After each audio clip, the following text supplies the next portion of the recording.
Let's make sure everything in the game's in working order first, of course. That's working fine. Turn the volume a bit. Oh, turn up the game volume too. There we go. That should be fine. And hello everyone, welcome back. So I started the first case of game 2 a few days ago, and now I am back with more. Nearly a week later. Sorry about that. But yeah, I'm looking to continue the case I'm on, and also maybe start the next case. We'll see how it goes. So of course, last time it's the first case of the game. We just got our stuff from for the investigation back after we tried to get kicked off the investigation, but we're back in the investigation now. So now comes the time where we try to figure out who did it. And of course, I don't have anything new in the gallery yet. That'll come up after the case, I believe. So I just need to press this here to keep the case going. I am on Bronco Knight's testimony in the latter part of the case. So let's get right into it.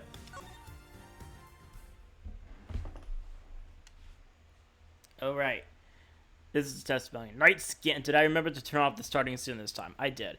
That's off. Good. So we won't have text on the middle of the screen the whole stream. As soon as I shot that balloon, I rushed over to help Rook escort the president back onto the plane. I left Rook here in this room while I secured the president in the safe room. When I came back out, Rook was lying there on the ground. This journalist must have shot Rook while we were escorting the president off stage. That single killer shot was fired by the gun you found in the trash can. So you don't actually know when the victim was struck by the bullet, do you? The knight doesn't protect the Rook Edgeworth.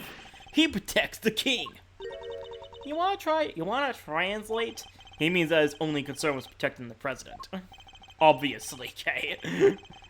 Lose the king, you lose the game. Isn't that the first rule of chess? But a win in which a key piece is sacrificed is a hollow victory indeed.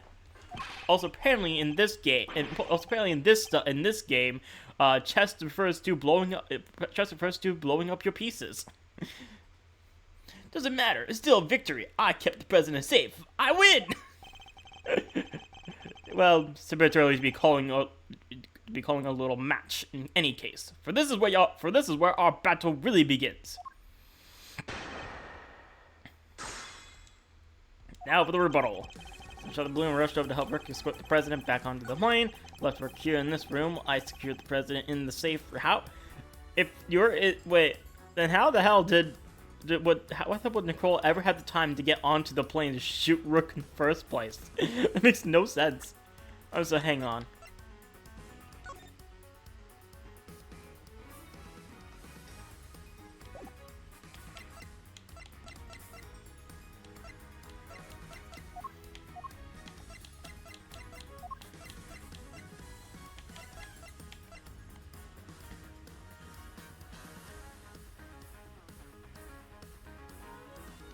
I can't see that one. Well,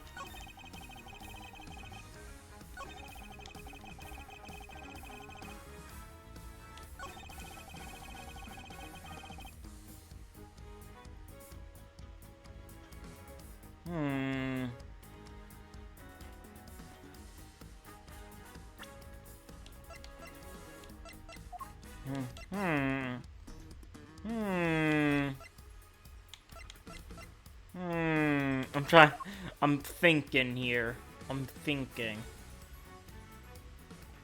Because he's saying there was only one single shot, but there are 2 shots fired from the revolver we currently have in the inventory.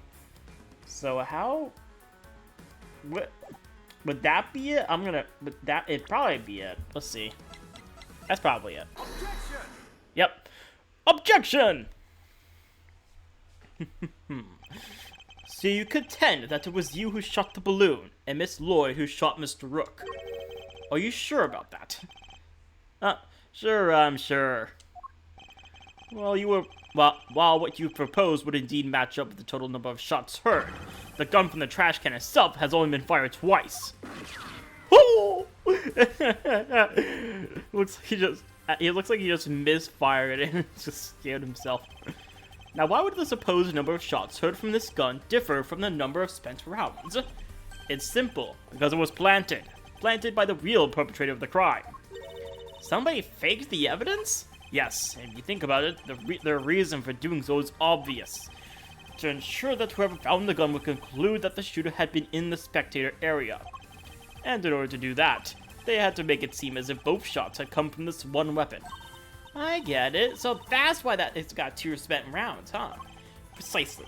As we already have proven, the bullet that burst the balloon came from a different weapon. Which makes it entirely possible that the bullet which killed Mr. Rook didn't come from this gun either. Nice work, Edgeworth. That's some high-grade sleuthing. But why don't you get to the point? We come this far, spit it out! Oh, I intend to, don't worry. The person who really shot Mr. Rook was you, I'm gonna guess, because, I mean, he's not here, of course. She is pretty much innocent. He's dead. I don't think it absolutely would not be this guy, and I can't, of course, do the partner, so by a process of elimination, you're the only one. You, Mr. Knight, you're the one who murdered Mr. Rook. Oh, finally got up the courage to say it, huh? Surely not. Surely you wouldn't have. It wasn't only the killer who tried to take advantage of this fake murder plot. You killed Mr. Rook, hoping that he would look like an accidental victim of the bungled assassination. With the president locked away in the safe room and the door of the airplane tightly closed, it was just you and Mr. Rook, alone, together. And that was when the 3rd bullet was fired, right into your colleague's body. Objection! Objection! Wait, you're really gonna claim that there's a 3rd now? You just said only 2 gunshots were heard. Want to tell me how that works? Objection! Airplane cabins are practically soundproof, Mr. Knight. If you close a door, nothing can be heard from the outside, not even gunfire. But wasn't the president right next door? Very true, which means he may have heard the shots himself. Well, Mr. President, I didn't hear anything. But you can observe this room for your security feed, can you not? The camera in this room isn't normally on. I have to manually switch it on when I enter the safe room. And that's what you did this time too, right?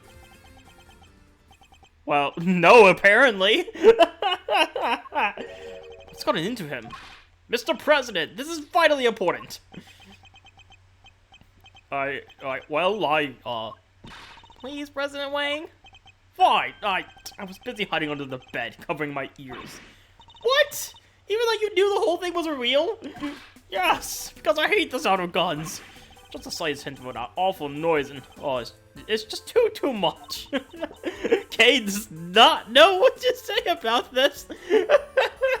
I don't know what to say about that. Are you kidding me? You organized a fake assassination attempt and you hid under the bed.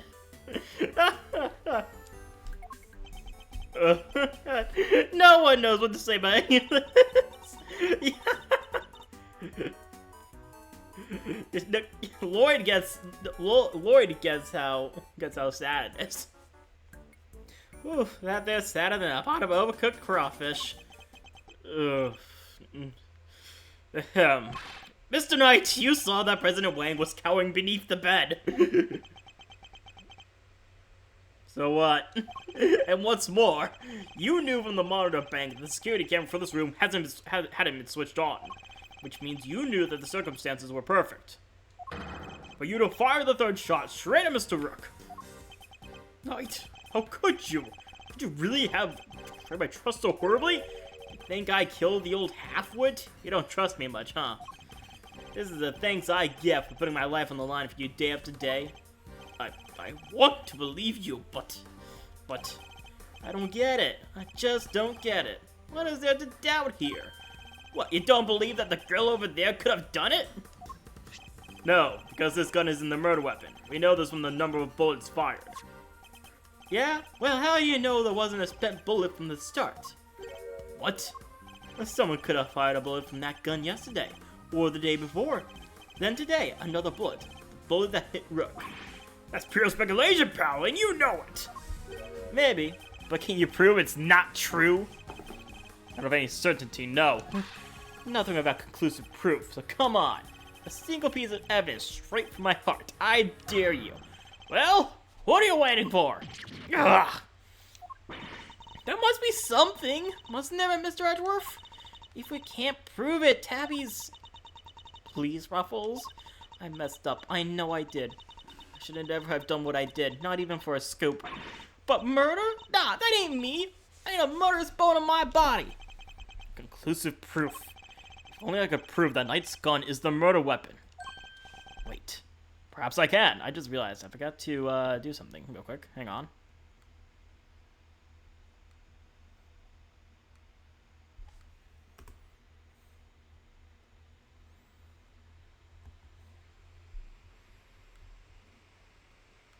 Alright, that should be solved now. Wait, perhaps I can. If you at least had the bullet that burst the balloon, you might have a scrap of credibility. Imagine, you could have run forensics to see if it matched my gun. If we had the bullet that killed Mr. Rook, forensics could tell which gun was fired from. No proof, no case. End of conversation. Objection! Not yet! Hold it right there! What now? You're not about to claim you do have proof. Of course I do. This ought to be good. Alright, bring it on. Show me this proof of yours. The bullet that killed Mr. Rook is the key to ending our little game. Well, my conclusive evidence is... right here. I guess... No, because we don't have that, do we?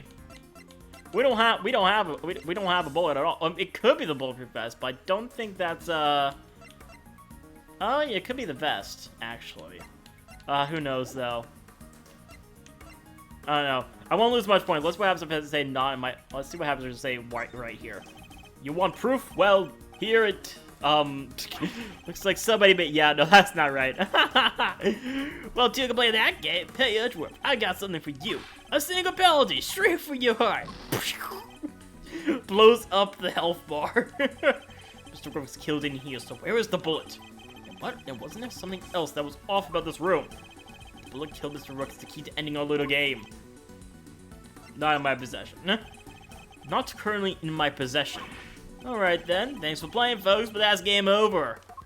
Shoots the health bar again. However, it is here in this room. What? As we know, the bullet that killed Mr. Rook passed through his body. But where did it end its journey? Perhaps we should cast our minds back to an earlier conversation. It's gonna be the bulletproof vest, isn't it? After passing through his body, the bullet that took Mr. Rook's life then found itself the vest. He's right. If the president had been wearing that vest, things could have been a lot worse. But now, of course, we know that the so-called assassination attempt was a complete fabrication. The vest was prepared in advance, made to look as if it had been hit by a bullet. Which begs the question, where is the real bullet? I like it. A twist. This is good stuff, Edgeworth. Come on then, don't keep us in suspense. Does any of the evidence point to where the bullet that killed Mr. Rook might have ended up? The vest itself? Take that!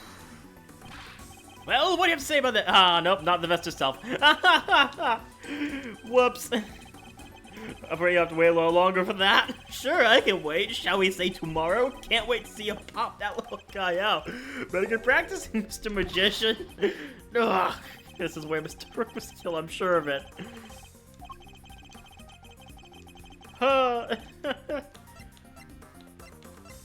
Okay. Oh, really? No. I was thinking this because, like, wasn't... Yeah, because, like, one of the cameras, like, broken or something, isn't it? And that thing could be hiding it. Yeah, let's go for that. Let's go for this one. That was correct. There's something very clearly missing from this room.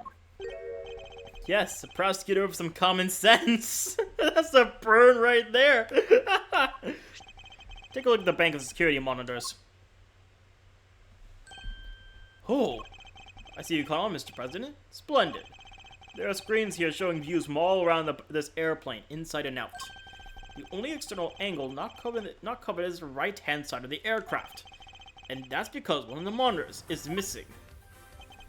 There was a monitor in that space previously, wasn't there, Mr. President? There was. I have no idea what the plushie is doing there now, though. It appears to be someone's vain attempt to hide what is obviously lacking.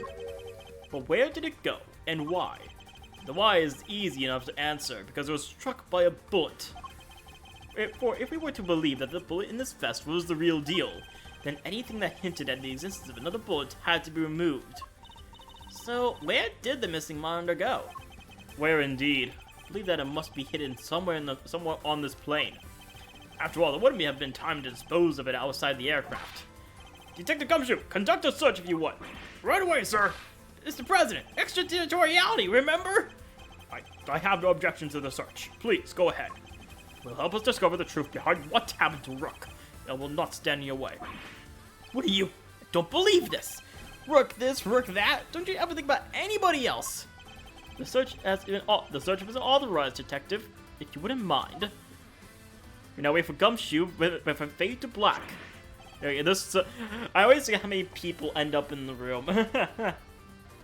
Oh my god, like the president's HD sprite. Oh man. Sir, I found the monitor. Excellent work. Go ahead and extract the bullet. Let's see. If I put my hand in here and thrust. Come on. Got it. Well, would you look at that? Blood. This is the bullet that killed Mr. Rook. There's no doubt about it. Hey, a bloody bullet jotted down the organizer. And there you have it, Mr. Knight. The single piece of evidence you requested, straight for your heart. Even you must now admit, this bullet didn't come from the spectator area gun. And Miss Lloyd cannot be Mr. Rook's killer. What? No pithy comeback? And after you gave me that common sense burn earlier, Detective, have forensics analyze the bullet for striations and compare them to the gun we found. Yes, sir! We'll get the evidence you need. You can count on it. I'm assuming 5 minutes later. Alright, let's see what forensics has to say. Our findings are as follows, sir! Firstly, the blood on the bullet is indeed that of the victim, proving that it was the bullet that killed Mr. Rook. Secondly, we found Mr. Knight's fingerprints on the gun, probably from when I handed all the evidence over to him. Now for the key part, the striations. If they're not a match, then Miss Lloyd is in the clear. Lastly, the striations on the bullet are a match for this weapon. Oh, come on. What? How could that be? No way! Oh, come on! There's no doubt about it, sir. This is the gun that fired the bullet. How? Well, isn't that something? Twirling the gun. Conclusive proof that I was right. Woo! And he's just pointing a gun at What's the matter? You didn't think you had me back to go into a corner, did you? Guess you misread the board. Because the only one backed into a corner here is you. Oh, we'll go right into another one. Alright, Knight's counter. And there's no denying it. Forensics prove that the gun and the bullet are a match. The bullet that killed Rook was fired from the gun you found in the spectator area. He had all the evidence earlier, so he must have done something. It can't have been me. I was up on stage, which leaves your little friend. The hack killed Rook. She's the murderer, and you just proved it. Your move, Edgeworth, but just remember two things. One, when you found where you found that gun, and two, which gun the fatal bullet came from. Whichever way you look at it, I can't have been the shooter. Ugh, did it come to this? Me and the president, we admitted to faking the assassination attempt. Now it's your turn to admit something. Who the killer really is. There's no way Tabby did it, is there? Don't let him get to you, Kay. We just need to go over his statements again. There must be something further we can deduce from them. Okay, let's do this, Mr. Edgeworth. Probably got to press something. You know... Let me actually do something first. Can I check? Okay, so This is the gun, titular gun, and according to the forensics, oh, there's something I haven't checked before here. It seems. Oh, this part is called the grip. I've held a few guns in my time, though they've never felt quite right in my hand. This one's no exception. Okay. I guess I've seen everything I had to see. Well, I'll see what I can do then. Protect their area, so pull the trigger. Keep happening to me. I was up on the stage, which leaves you a little friend.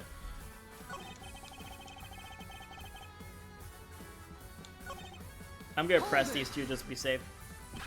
What proof is there that Miss Lloyd fired that gun? What proof? How about the forensics you ordered? They didn't find her prints though, did they? Yeah, the only prints they found were yours, pal. Objection. Objection from when I confiscated the evidence, probably. Anyway, say it wasn't Miss Journalist. Who was it? Because it can't have been me. Your own investigation put the shooter in the spectator area, didn't it? Ugh. Are you ready to admit it yet? All the evidence points in one direction. That how it killed her. She's murdering you. Just proved it. Pressed it again. That's not what I proved at all. Oh yeah? So what did you prove? Still trying to make this about how I fired the first shot? Sure, you proved that. Sure, you proved that, and I admitted it. So what? You're forgetting that you're here to do one thing, and one thing only. You got that right, to uncover the truth. And you think ruining your country's relationship with Zhang Fa is going to do that? No, your job is to solve an attempted assassination, nothing else. I'll decide what my job is, thank you very much. You don't get to tell me what to do. Oh sure, the trail go cold while you flip your wig over who gets to say what to who. Do not call my hair a wig. It's not a wig.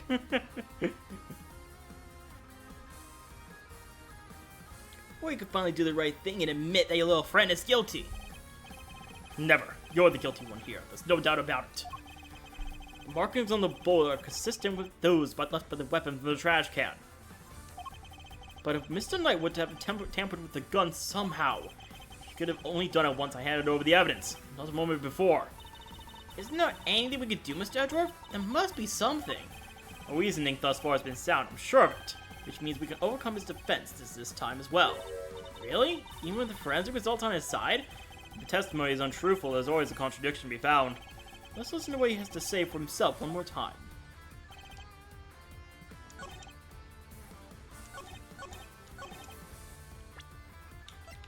Okay, hang on.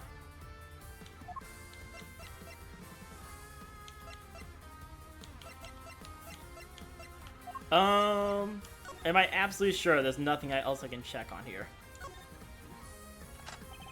2% bullets in the center, matching the 2 shots of the recording. Yep.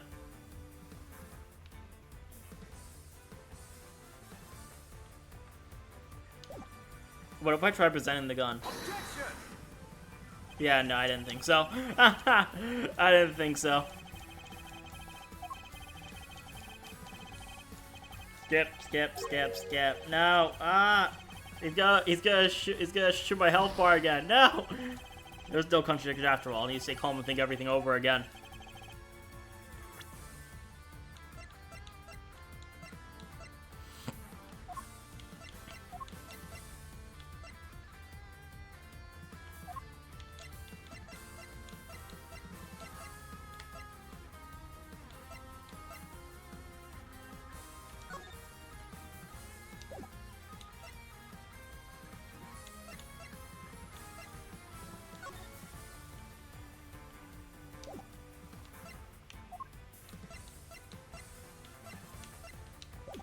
Maybe there's something else I can press. What did I not press yet? Hold it. No, that's call rejection immediately. What was it you said? That forensics would back you up? Ugh. How does it feel to be shot in the chest by your own conclusive proof, huh? Not so good, I imagine. The bullet and the gun are a match at Mr. Edgeworth. That kind of has to mean that's how we pulled the trigger, no? Even so, I simply cannot accept that. But sir, there's no denying the evidence. There isn't. So what am I missing? If I assume Miss Lloyd to be innocent, then the gun and the bullet should be matched. What is it, Kay? I was just thinking. If the evidence points to something that doesn't seem possible, then maybe there's something wrong with it. You're asking me to call the evidence into question. Well, there's no way Tabby did this, right? So if the evidence says that she did, then the problem must lie there. I seem very sure about this. Call my great thief's intuition. Intuition, huh? Still, she could be what? She could be right. Oh, so this is how we continue. Okay. So we don't believe Miss Lloyd to be a malicious liar, which means... that's someone who believes that evidence is everything in court. The irony is not lost on me. But, if I were to call a piece of evidence into question, it would have to be...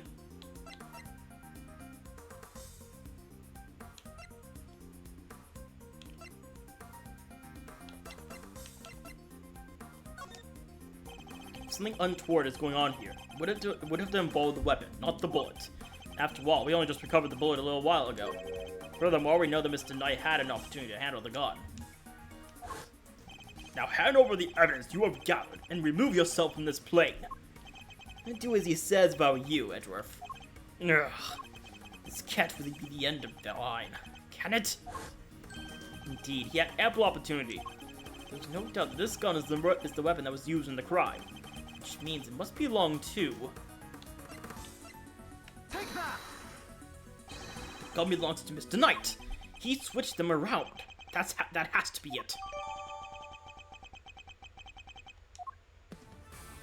Ah, so now I can...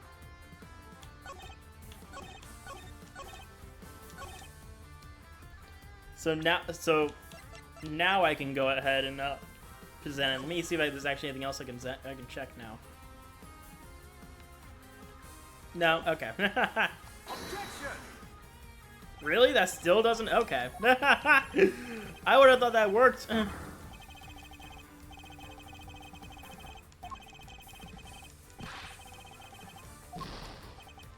But there's nothing I can say to that. Just have to go over the evidence and assessment one more time.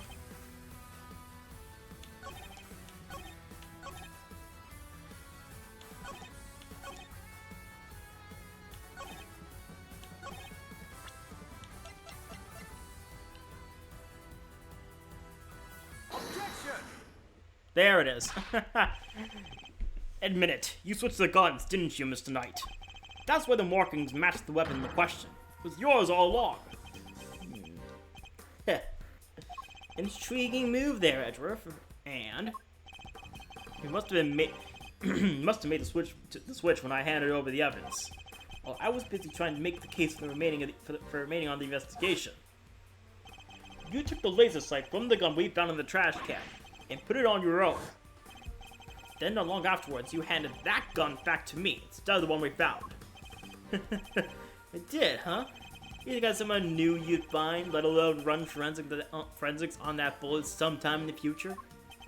Is that so strange? You're a chess player after all. A man well used to thinking several moves ahead. You have a point, but still, nuh-uh.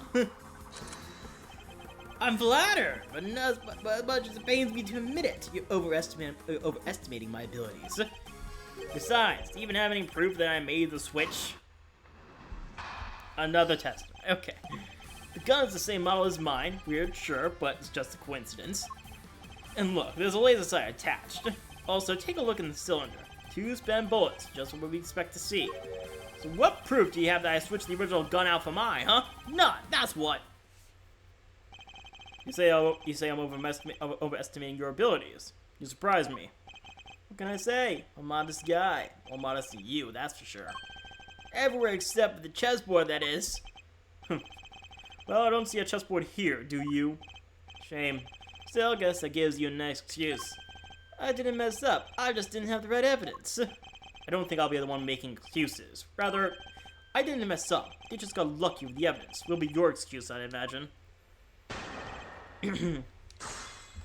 Alright.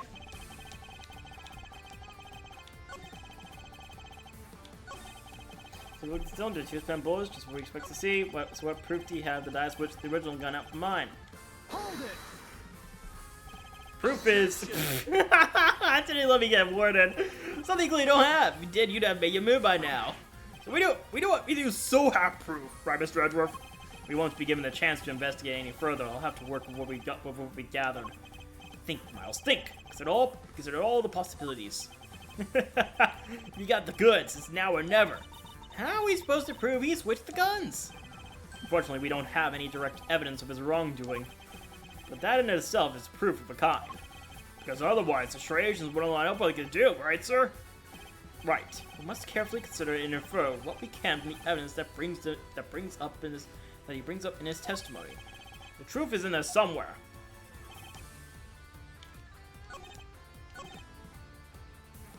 Hold it! I've been meaning to ask, actually. What about you? What about your own weapon? How many spent bullets are in his cylinder? It's all good here? Well, now...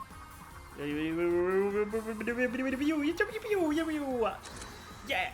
I lit this a few rounds earlier, as you saw.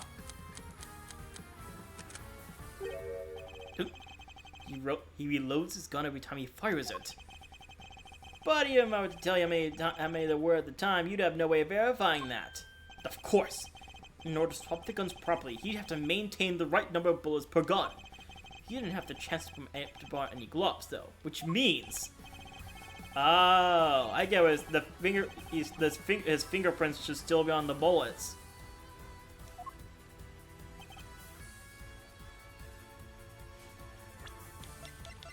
So if that's the case, then... Hang on.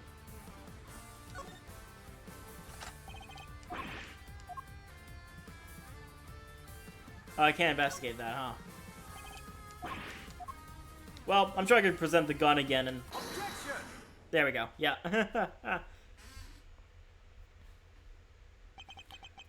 I have your proof. Right here. That's your proof? I think you've been working too hard, Edgeworth. Not the gun itself, the evidence it carries. Evidence that will prove once and for all that it does in fact belong to you. I'm looking forward to this. Go ahead, make your move. What's about to come into play? The rook? The bishop? Not a pawn, surely. The evidence the gun will provide takes the form of... We just got it. Okay. Fingerprints. Namely your fingerprints, Mr. Knight. Objection. My prints? Ha! Of course my prints are on the gun. You handed it right to me when you gave up the evidence. How could they not be on there? Objection. Objection! What if I told you there were prints on the part of a gun that you shouldn't have touched at any point? What? Where? You can't prove that. Oh, but I can.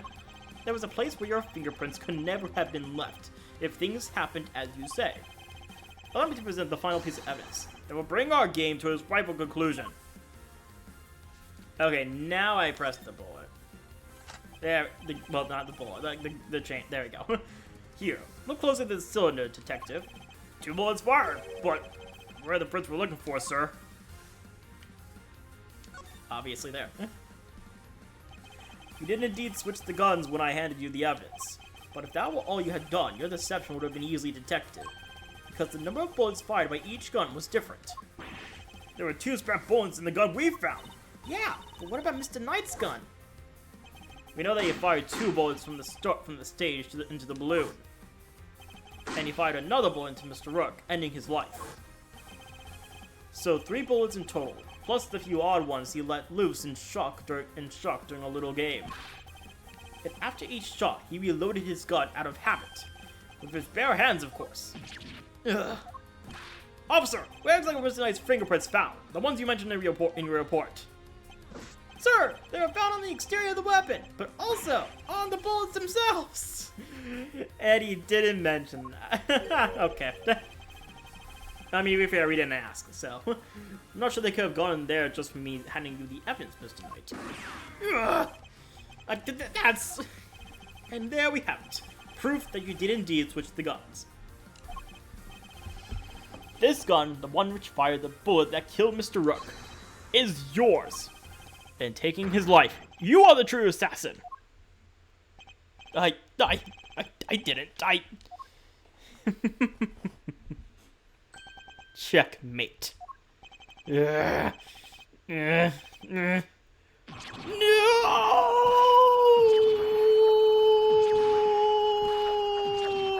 Oh my god! This game of gunsling.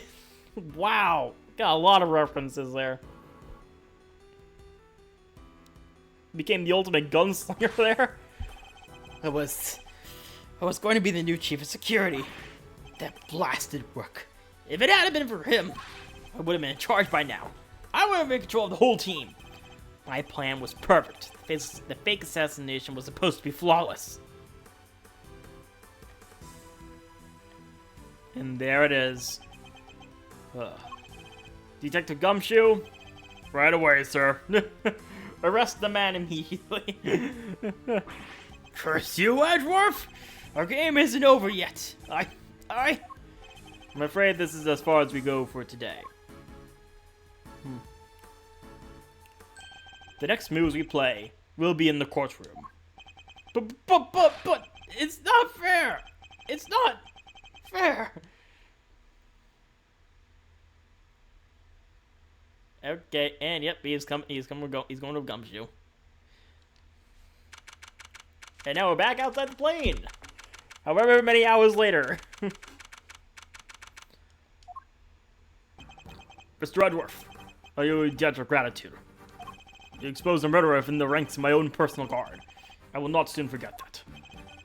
He's suddenly very presidential again, now that we're back outside the plane. Sorry to know, when I first proposed the fake assassination to him. You want me to handle it, not Rook? Rook refused, but I can rely on you, can't I? Of course, sir. You can count on me. I'll put together a plan that can't possibly fail. And he'll play his part like the pawn he is. The hatred in his eyes was plain to see. He despised poor Rook. I was not entirely comfortable about moving forward with Knight in charge of a little deception. And looking back, I think he sensed my discomfort. I can't help but think I played a part in his decision to end Rook's life. Mr. President, none of this would have happened if you hadn't plotted to fake an attempt on your life. That was your crime. And it is a crime you will have to live with. You are right. I can only apologize for the part I played. And I will no doubt be made to pay for my actions in one way or another. But I thank you nonetheless. You solved the riddle of Rook's demise, and for that, I shall be eternally grateful. I'll be here in your country for a little while longer yet. But when I return home, perhaps we will visit Yeltsin Fa. You will always be welcome.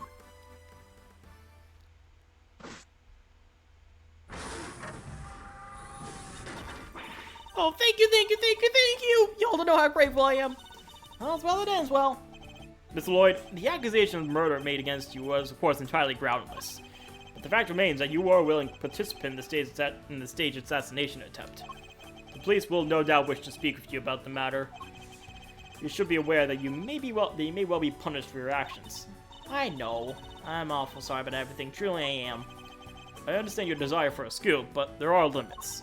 There sure are. I got me some serious thinking to do. You did it, Mr. Edgeworth. Now something else. Local prosecutor solves assassination conundrum. Earns eternal gratitude of president. How's that for a headline? Hey, there's my department. Mr. Prosecutor, how does it feel to solve such an important case? You must be over the moon. She certainly doesn't stay down for long. No comment. Dang, you want tight-lipped son of a gun. Well, that's why I should be. This case is not over yet. It isn't? How come, sir? Because until we unravel the story behind this, the case will never be completely over. Wait, what? Oh, no. Wait, no, what was it supposed to be? Oh! The calling card, right. Tequila's calling card? Mr. Tequila has yet to complete his assignment. You mean you might still be you might still try to murder the president? I hope I'm wrong, but if I'm not, this could all blow up into something more sinister yet. As one would respect, with the attempted assassination of our president, the case was all over the news, and my preparations for Mr. Knight's trial were constantly interrupted by requests from the press. There wasn't a person in the land who didn't know about the case. Everybody was talking about it. In the midst of the frenzy that followed, nobody noticed that this was only the first move in a game far bigger than any of us could have imagined. That's it for case 1. Turnabout trigger is done.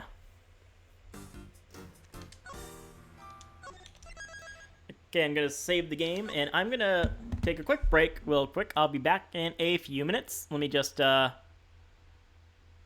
hang on. Let me just edit. Let me just make that visible. Edit that real quick.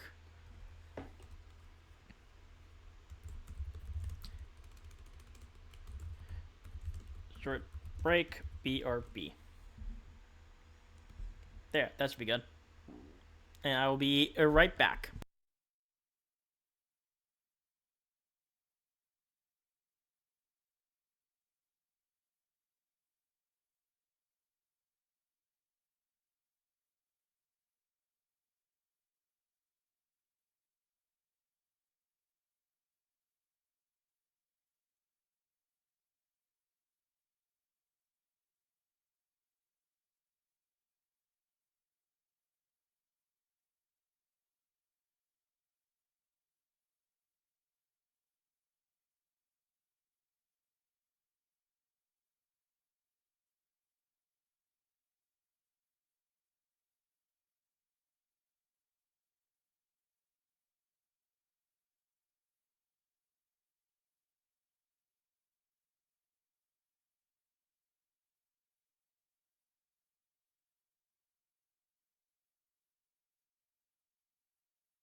Alright.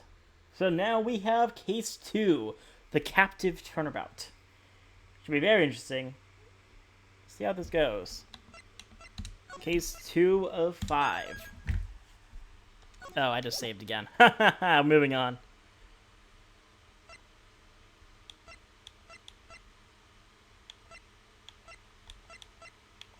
You know what? Actually, I want to like, since let's check out the new stuff in the gallery first. Actually, of course, we have the accolades, finishing turnabout trigger.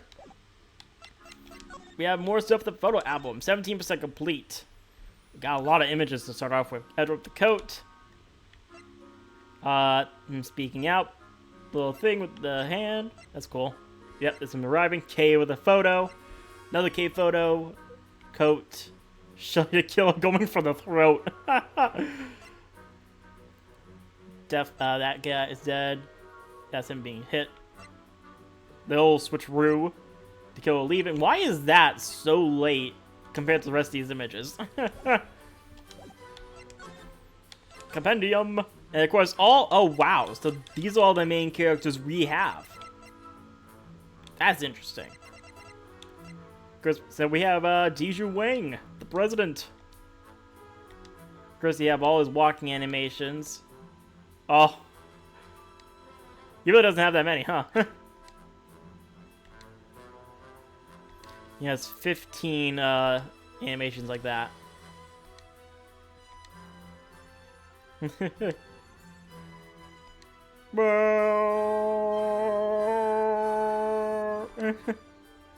Oh.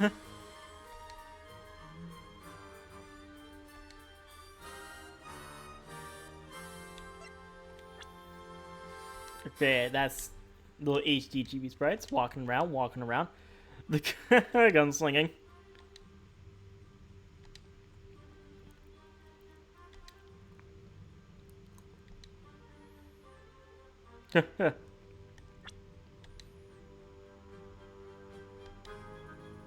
Yep.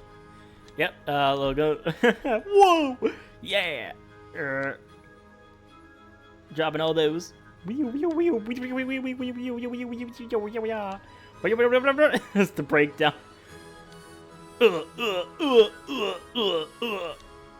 And that's when with to kill her. Tabby Lloyd's here. We have all walking sprites. Oh, I wonder where that's coming in. I don't think I saw that one.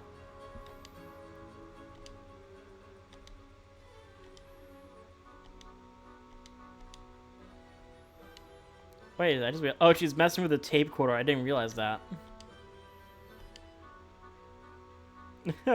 I love the bear trap animation. That's cool. Shelly to kill with his ice cream. he just has an ice cream in his hand, and the ice cream also sweats.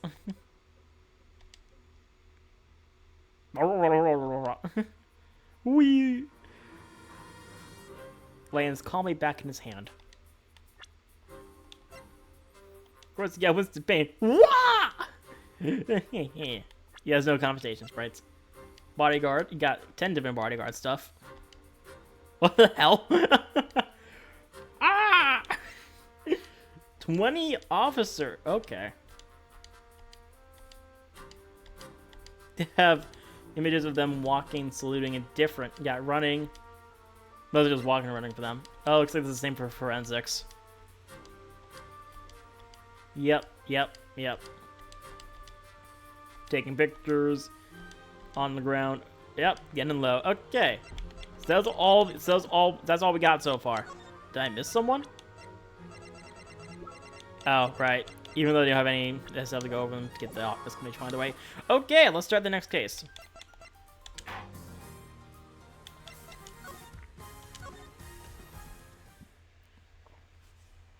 Episode 2, The Captive Turnabout. Oh, this is the jail. Okay. A bell.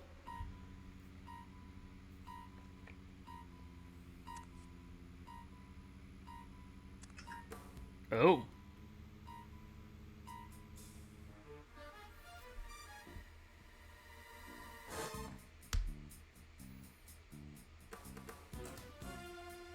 Oh. So wait, he died. We arrested him. He died immediately. Oh no. Oh, that's not good.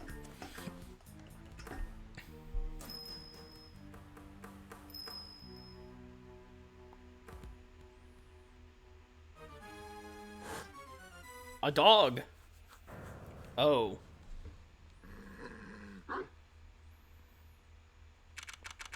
Well, this should be interesting. 2 days later, March 27, 10:16 a.m. Detention Center. Visitor's room.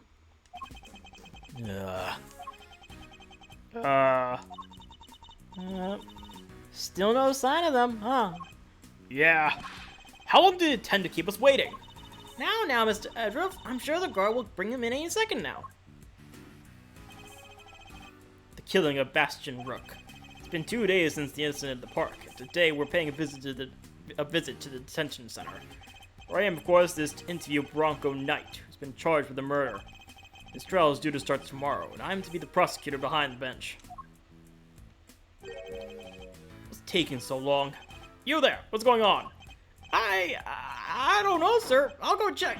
We got a situation. It's another night. He's been killed. What? Killed?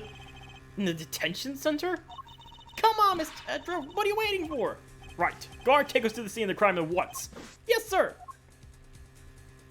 Yeah. All running away. So it didn't happen in the holding cells? But surely that's where it was being held. What's the holdup? The crime scene's this way. But it's a vault door. Where are you taking us to? Doesn't this door lead to? The prison proper, yes. You mean those other cells aren't part of the prison? No, exactly. No, those are the detention center's holding cells. That's where the defendants are kept while they're waiting trial. The area beyond this door serves a rather different purpose. Yeah, it's where the people who are convicted serve out their time. I suppose you could say it's the last place a great thief should ever want to be. I've locked it, sir. Please follow me. That's interesting. The detention center and the prison were the same building.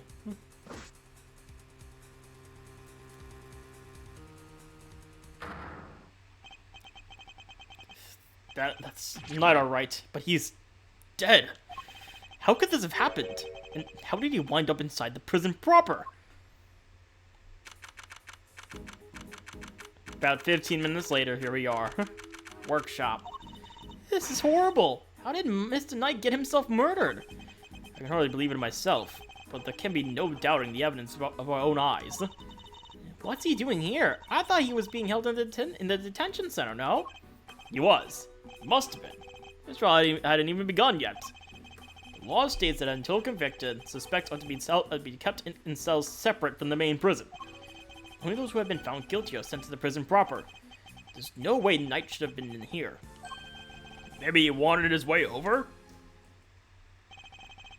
The detention center and the prison are separated not only by two heavy doors, but also a lengthy corridor. And it would have been a long way to wander, especially for a detainee. Brilliantly, I jotted down the organizer. I suppose we better take a closer look at Knight's body. We'll need to examine the scene of the crime carefully if we want to get to the bottom of this. Begin investigation! Alright, I'm gonna start by... You know what? Let's start by talking to everyone here. K is, of course, partner. I'm gonna talk to Gumshoe. What? Oh, that's K.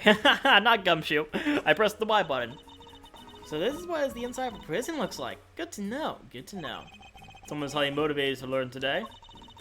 You're just not on top of your game. You're just not on top of your game, Mr. Edriff. This stuff is important. Gotta be prepared when the time comes. Which will never come from me, I must say. Still, I won't discourage you from finding out more. I need to gather a little more information myself. And then use my powers of logic to piece it together. Guess we'll talk to Gumshoe now. Yes, sir. Arrested for murder in the afternoon of the 25th. Killed on the morning of the 27th. Talk about instant karma. Never would have thought a perp would turn into the victim herself, though. Yes, don't like this at all. You don't think it was that ice cream guy, do you, sir?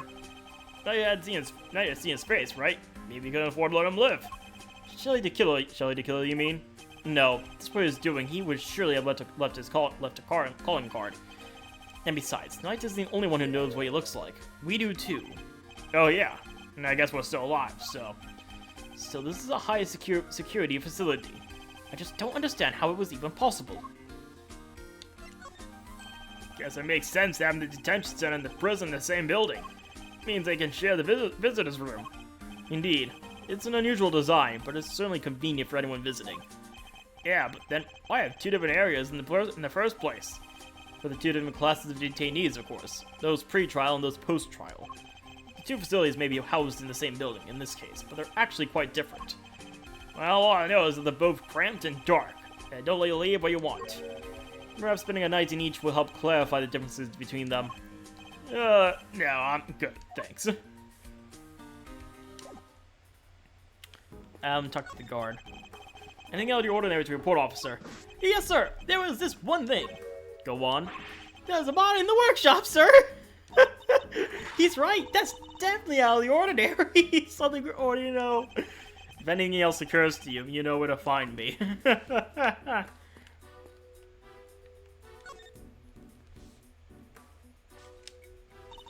Time to inspect every suspicious-looking nook and cranny. Indeed. This area is too big to take in all at once. Fortunately, I can use RS to look further up or down. I must scour the scene and inspect anything that catches my attention. Now watch, as I look down, and now I look up, and down again, and also up. So many things to see. Looks like a pulley of some kind. Maybe the prisoners use it for work? I suppose so, yes. Okay, so I know you're going to say no, but absolutely not, Kay. You are not permitted to swing on that rope. Ah, I knew it! Ugh, I should have known you were being serious.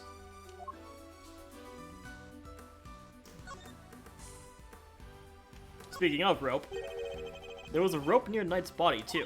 It's Speaking of which, wanna see my super stealthy rope escape trick? Thanks, but I'll let you know when I'm in need of saving. Nah, she seems generally disappointed. Okay, the escape artist, everyone. These tarps are rather colorful. They kind of stand out in a room like this, don't they? They certainly don't look like they belong in a prison. Look, there's a whip on top of them. You know who that reminds me of? Hey, maybe it's actually hers. Maybe she left it here for Cisco on Karma. Not a chance. She and her whip are attached to the wrist. Trust me. You would not want to try to get the whip away from her. It ends badly every time. Weird having something like this in a prison, huh? A cage inside a cage. Technically, Kay, a prison isn't made up of cages, but cells. What's the difference? No offense, Mr. Edgeworth, but you gotta look at the basic nature of things more. Yes, the basic nature of an investigation is the pursuit of accurate facts and information. Oh man, discount ladders and step ladders. I think that's, yeah, that's probably, I think we're gonna check. Yeah, I should probably check the actual body. Bronco Knight, killed the day before his court date. We'd better take a closer look. The body is partially covered by a dirt-stained tarp, and there's a rope on top of it. Was Knight tied up with the rope somehow? Rope data jotted down the organizer. We should take a look under the sheet as well. Ah, look at that wet, look at all that wet stuff. Yes, I'd see that's blood. We should keep looking around. There's bound to be more secrets to uncover. I'm sure of it. Rubber glove. Yep, just the one though. I should examine it in more detail. There's mud all over it. Maybe the prisoners were making mud pies? Wish I could have joined them. I love making mud pies. Not anywhere near my crime scene or not. Ah, that's probably important. And there's blood on the other side too. Inmates use only. I guess that means that it must be one of the prisoners who was using it, right? Yes, you would certainly imagine so. Fingers are covered in blood on this side. I think we can safely assume that this glove was dropped sometime after Knight's blood had been spilt.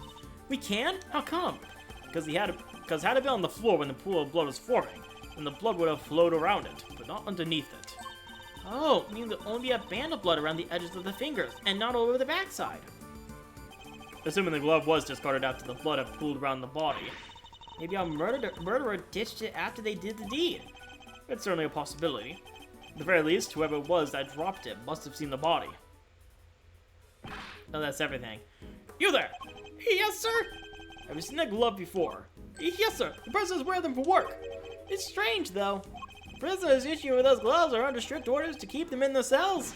They aren't allowed to take them out without permission, and we always check. I suppose that would explain why there aren't any other gloves in the workshop. For glove data, jot down the organizer. We got some evidence already. Oh wait, okay. So, back to work. That next. His neck brace is soaked in blood from the hole in his neck. I would assume that's because of the that's the cause of death, and that it was probably instantaneous. He wouldn't have even had the chance to cry out for help. Oop. There's a small cut on his scalp too. Was he struck with something? Maybe he fell and hit his head, or he was stabbed in the throat. It's possible. It's too early to say with any certainty. Okay, you have your camera with you, correct? Could you lend it to the detective so that he can photograph the body? Sure thing. All yours, Gummy. Thanks. Alright, here we go. His clothes are sure a mess though, huh? Indeed. They appear to be covered in dirt. And we have a picture of the crime scene. Guess he's like me when it comes to laundry. It would be a grave error to think that anybody else could be quite like you, detective. Huh? Is that? Oh, I've seen one of these in your office, Mr. Edgeworth. I'm sure you have, detective. It's a pocket chest set. The victims, I'd imagine. Makes sense. You love chests, after all. Yeah, would be a good way to pass the time. Pocket chest set, jot down the organizer. Is that everything? That looks like it's everything. Oh, nope, not everything. Nope. There's something on his finger. Let's take a closer look at Mr. Let's take a closer look at Mr. Edward. Whoops. It's a ring. An expensive looking ring of that. Don't even think about it, Kay. What? I didn't say anything. We know without thinking it though.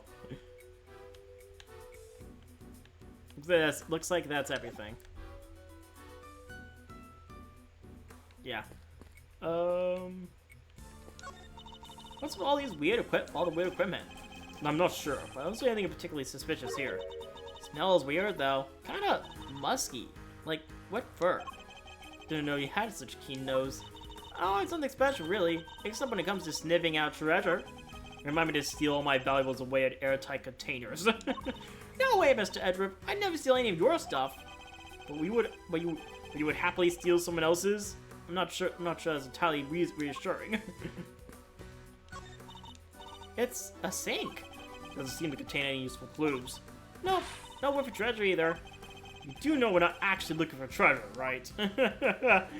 Kay's not gonna give up on the treasure now that she's mentioned it. The part of the floor is covered with dirt. You know what that means, sir? Footprints! Too many footprints, unfortunately. We'll need a specialist to identify them. Guess we just gotta wait till forensics gets here.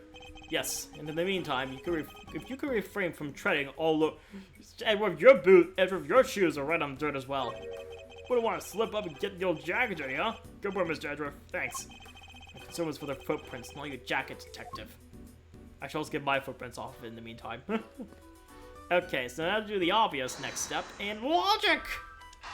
Bam! They're the only two, so of course they had to fit. These torps are a pretty distinctive design.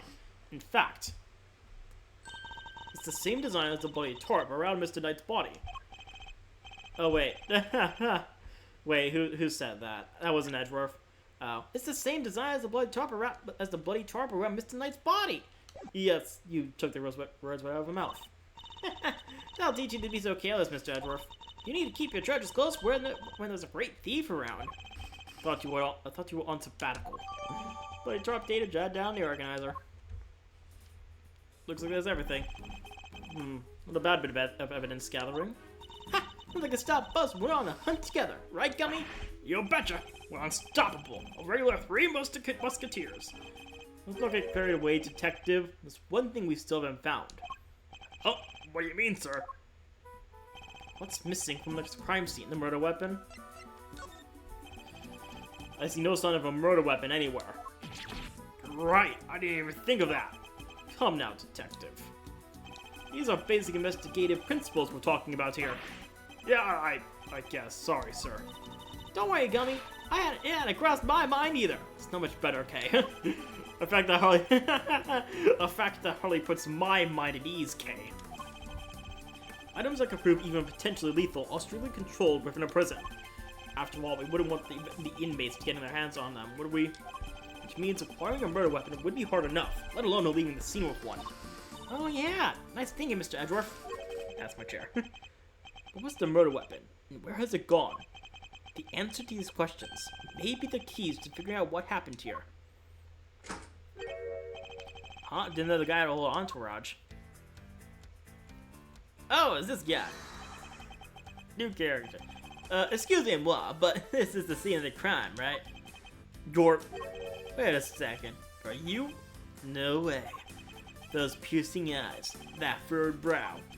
Mr. Fender. It has been far too long. I know, right? But even after all this time, I noted that deep bow anywhere. And that neck obs. Manfred von Karma, the man, the legend. Gotta say, I didn't expect to see you here. Hold it. What are you talking about, pal? This is Mr. Edgeworth, not that old geezer. Detective, please. Edgeworth? Wow, guess that explains the fresh face. Can't believe Gambit mixing you two up, though. It's a spitting image of the old devil in his day. I see you haven't changed. How many years has it been? Man, good question. But who's counting, eh? Been away traveling so long I lost track. You know how it is. But you know what I do remember? You betraying everything you were supposed to stand for. Oh, cut the music out for that. Ugh. Whoa, where did that come from? And who are you anyway? This is Eddie Fender. His pun name is A Defender. That's right. I forgot what his pun name was. It was A Defender. Why am I acting surprised? I know this information already. I knew what his name was. He's a defense attorney. Enchanté, as they say, Fender's the name, and defending's the game. I'm an ace attorney. Detective Dick Gumshoe. And I'm Kay Faraday, great thief. I'm on sabbatical at the moment, though. Great thief? Well, that's so romantic. Just check, if you will. Right? It's nice to finally meet someone who gets it. I'm looking to expand the franchise, actually. I even made signing up super simple. That's awesome. I'd love to come hang with you guys, if you have me. Sorry, I should have also mentioned this is girls only. It have to be super fun and super cool, and yeah, I totally get it. No hard feelings, yeah? Come on, bring it in. You've got to be kidding me. My bad. Just so used to how they do things elsewhere, you know? And why are you here, Mr. Fender? Whoops, almost forgot this is your scene. Keeping the defense out is strategy number 1 in the Barn Cover playbook, after all, isn't it? He's just cut the music again. Called it that time. Hey, quit with all the one garbage stuff, pal. What gives? Hold it! Detective, calm yourself. His attitude is, unfortunately, understandable. It is? I take it you are Mr. Knight's attorney? Guilty as charged, Your Honor. Well, it was supposed to be anyway. So he was planning to represent Knight. If his client had been murdered, he and I would have faced off against each other in the court. I'd better see what he has to say for himself. We now talk to the new character. Your current case. So the victim asked you to represent him. Sure did. We were supposed to have a little chat today. As was I. But a guard showed up instead and told us that his body had been found. I was bummed about it as you. Even brought him some weenies to cheer him up. Mr. Fender, you know you can't bring fruit into the prison. Oh yeah, well, it's here now. Want some? A little advice I picked up on my travels. So Morsh. No, thank you. Fine, you do you. What are you doing here anyhow? Don't tell me you wanted to hear Knight's side. Montgomery was always more of a convicted defend at all costs guy. He didn't teach you that? That was a long time ago. If you say so. Sure you don't want any weenies? But no, thank you. He's very insistent on the hot dogs. Have you met your client previously? Yes, indeed, Your Honor. Just yesterday, in fact. The Bronxster called me the minute he was arrested. Sounded really freaked out, man. Oh yeah, mentioned your little performance too. According to him, you really made a nuisance of yourself. Another kind word was spoken, I'm sure. Well, sticks and stones and all that. Boy, did he not like you. Trash talked you something fierce. Can't say I didn't join in on the fun, though. Fun? How dare you, Mr. Fender? Line up, kid. Kind of a fixture in the visitors' room here. I don't think I've ever had that much of a gas. Oh, so you come here a lot? Hey, don't go get in the wrong idea, little sis. I'm never on the wrong side of the bars. Just happen to know someone who is. The visitors' room is usually where I'm at, but this is exactly my first time in the clink either. In which case, I'd better ask him what he knows about this room. This room. Tell me, what do you know about the scene of the crime? Huh? Oh, this room. Not on, dude. What do you know about it? I'll give you 3 choices.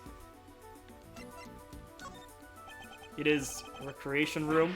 Whoa! I don't even want to know how you spend your spare time, Edward. But I guess it's funny here you could play if you use the imagination I mean, a recreation room is the only way I could put it, considering it said workshop on the screen. Now let's see what the answer key has to say, shall we? Oh no, you got it wrong! It's actually a workshop. That wasn't any of the options, though, was it? Yeah, it wasn't. So all the options you gave me were wrong. How infantile. The cons come here to perform various duties. They can learn new skills, too. Bank some qualifications when they're back on the street. I see. And how is access to this room controlled? Where's the key? Chill out, Edward, I don't have all the answers. My man over there probably does, though. Right, Compadre? Yes, sir! The workshop's not locked with physical keys. The doors are fitted with sensors instead. What kind of sensors? Inmates issue a special bracelet, sir. When they walk through the workshop door, the sensors checks their bracelet. And if they're not supposed to be there, ding dong ding, the alarm sounds. If they let it ring for too long, then bzz, they get a real shock. You know what I mean? And they try to break or remove the bracelet, bzz, a shock 3 times worse than that. What? That's brutal. I guess they need to ensure that the inmates will follow the rules. But that sounds a bit excessive. If they wish to pass through a door like this one, prisoners need to be accompanied by a guard. We disable the sensors for them and let them in. You get all that? Have any prisoners used this workshop today? No, sir. No one's been here for days. I know if they had. So no prisoners have entered, let alone used this workshop today. 4 sensors jotted down the organizer. Which means we have no clue who the murderer is going to be. There's a contradiction in this crime scene. Namely, there's something here that shouldn't be. The glove, probably. Taking a quick look at the crime scene. Deploy my powers of deduction to solve this mystery. So yeah, probably the glove is probably what shouldn't be here. Deduce! This should not be here. Eureka! God damn it, it was not right. I thought I had that.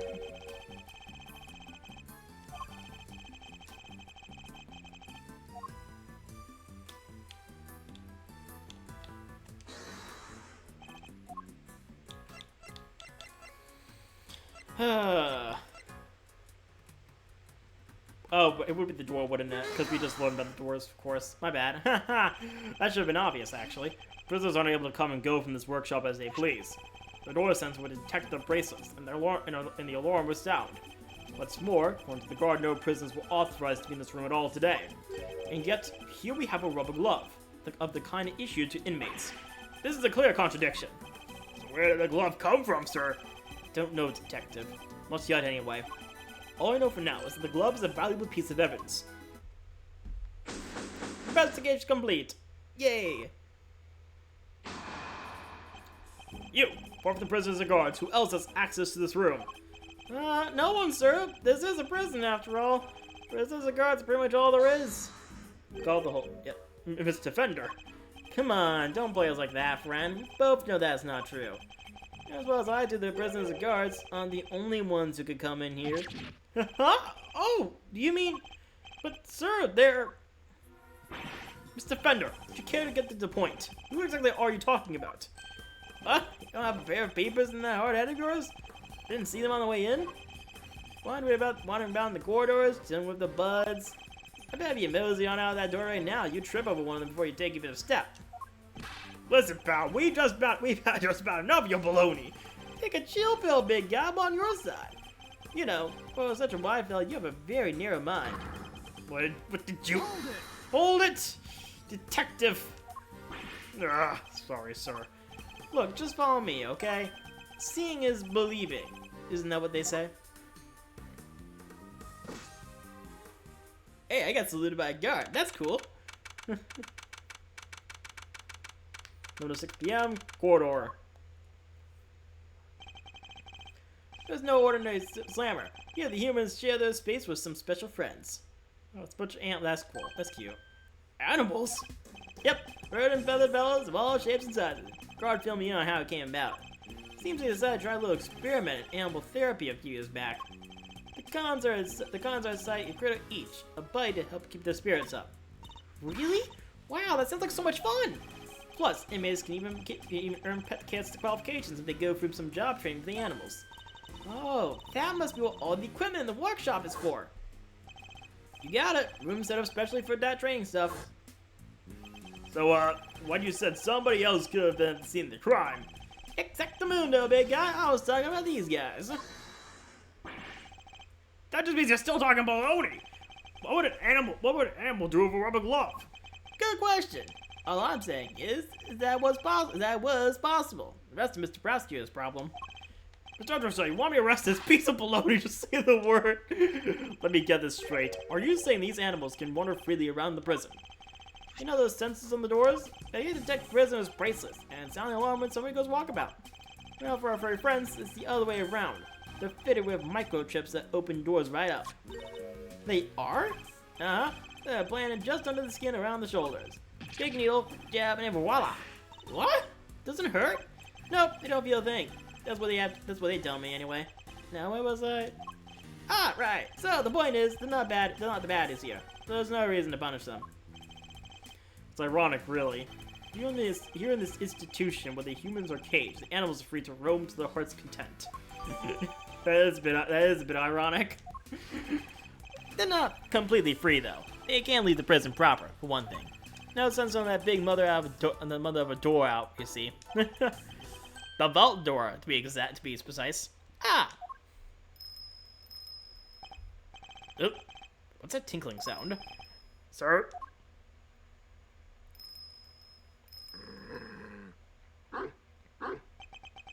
The dog has sprites.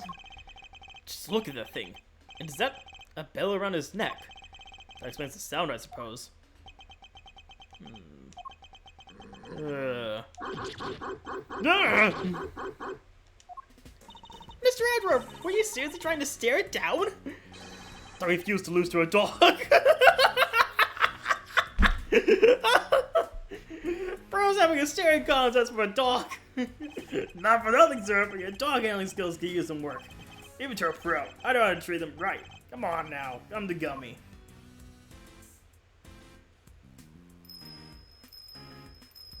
Well, I guess it's not coming to me. Man, ignored by a dog. That dog was certainly very different to the other animals, and it seemed to have a real thing against me. And only me. Alrighty then, you met the menagerie. What's next? Guess we better interview some witnesses, right, sir? Indeed, we need more information regarding what was happening around the time when the body was found. Let's start with that guy. Yeah, you in the cell there. Hey, you there in the cell.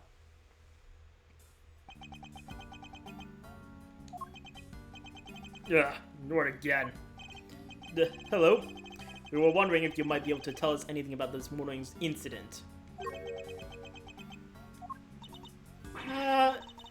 Is anyone else a little afraid of this guy? Not a big talker, huh? That's alright, man. I'm on your side here. Let's start with a handshake, huh? Maybe a hug to break the ice. Seconds. Out. Oh. What's that supposed to mean? I get it, man. The diver's a hugging type. I'm cool with that.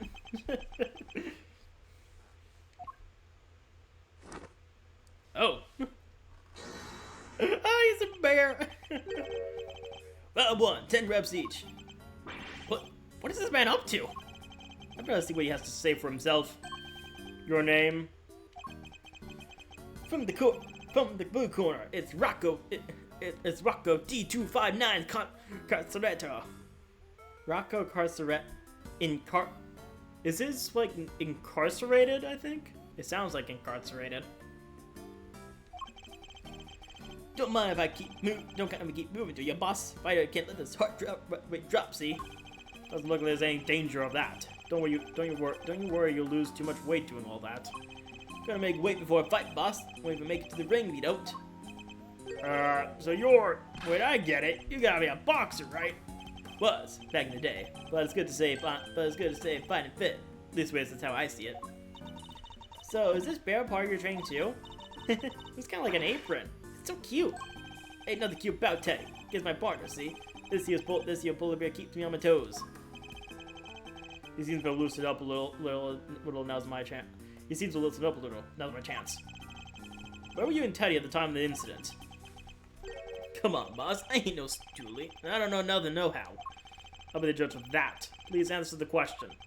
You punched drunk or something, boss? I told you, I don't know zip. Ugh. So you want to play ball? Guess there's only one thing to do, huh, Mr. Edgeworth? Indeed. The more he protests his ignorance, the more certain I am he's hiding something. Alright, let's see exactly what you do and don't know. Shall we, Mr. Carcereto? Carcereto. I don't know how to pronounce your name. I'm gonna go with Carcereto.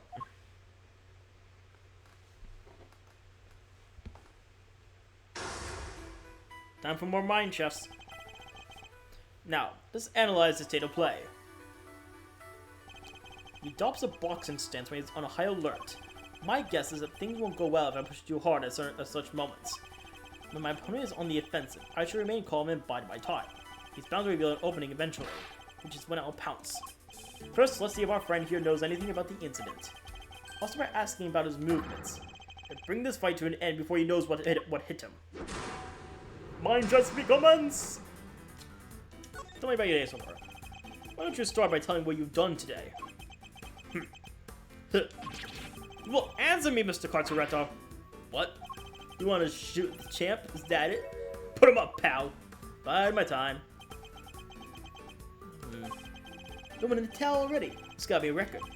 Fisticuffs are hardly my style, but I'm more than happy to take you on in a game of chess.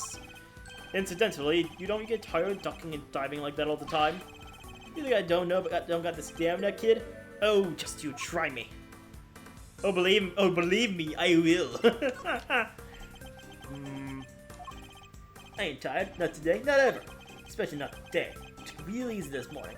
Had some client sale time. Hardly broke a sweat. Really? You look pretty sweaty to me.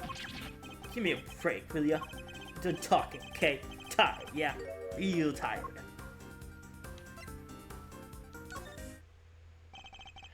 Thought you took it easy. You may have kept your boxing skills sharp, Mr. Coserato. But I'm afraid you're lying. Needs quite a bit of work. Tired? Really? I hardly think it was possible. Especially after you just told me about your quiet cell time this morning. There goes the first one. Ugh. Ugh. You gotta be careful here, Teddy. When this guy lands, he lands. Oh, he's dropping the weights. He's hiding something. I'm sure of it. Just try to ask him about what was happening at the time of the incident, both in and outside of his cell. Won't need to use my fist in this next round. No. I'll deliver this knockout using carefully chosen words alone. Do you remember what you were doing at the time of the incident? I was, catching some Z's. We both was. The incident happened only a short while ago. You seem wide awake, all things considered.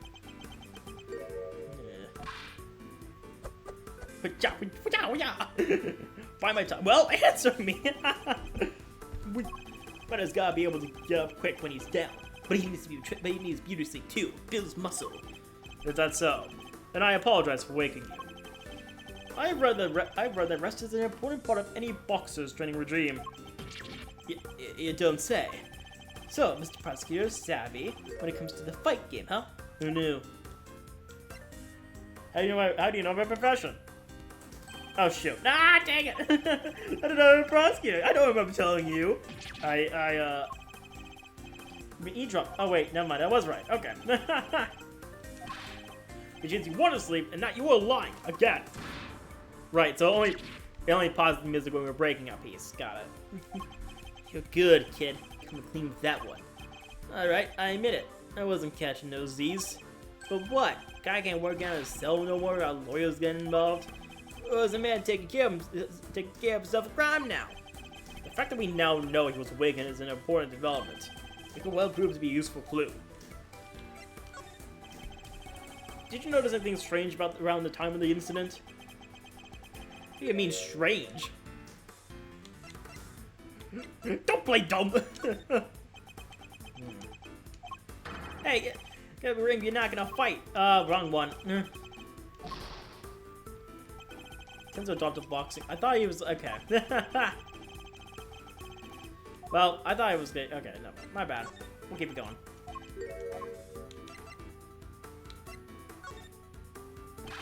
Answer the question. Tell me what was going on around that time. I could help you, boss, but I was asleep. We both was. Time to deploy my clue. Enough of your bare-faced lies. You went to sleep. You were exercising. You told me as much yourself. Ugh. A counterpunch, huh? Shouldn't seen that one coming. It seems I have you on the ropes, Mr. Coserato. It's time to come clean about what you know. Alright, alright. Don't gotta shout about it. Stomp around like you own the place. Tending his pals been scared enough this morning already. Already, you say? You've done well to endure this long, but I feel you'll soon be out for the count. You said the animals have been scared enough already, which implies something happened here earlier. Well, what was it, Mr. Coserato?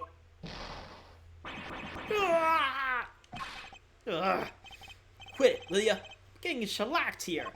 Fine. Somebody yelled, okay, real loud, real scared. Got all the little guys scared too. Yeah, laugh it up, Mr. Big Shot Lawyer. Let me see you do the same thing in the ring. Checkmate. Mine just complete. Checkmate. Not complete. I think we now established that you know more than you're letting on, don't you? Fine, I'll talk. You did it, Mr. Edworth! Let's not get carried away, okay? Our work here has only just begun. Who called the hold it? Ah, this guy. Hey, can we call a timeout here for a sec, guys? There's something stupid big I need to say. It's just... well, it's like fate brought us here today after all these years, Edworth. It's a real privilege watching you how it worked. Eye-opening stuff, in fact. Just thought you should know I'll be telling you know who what you become. Who know who? Keen to get on the lowdown, huh? Well, that's enough. This has nothing to do with Kay. Whoa, don't have a cow, man. What's so sensitive? Before whatever you wish to whomever you wish, just do it on somebody else's time. Whatever you say, boss man. But I think he should know at least. You know, how you've been living your life since you signed on to doing things the Von Karma way.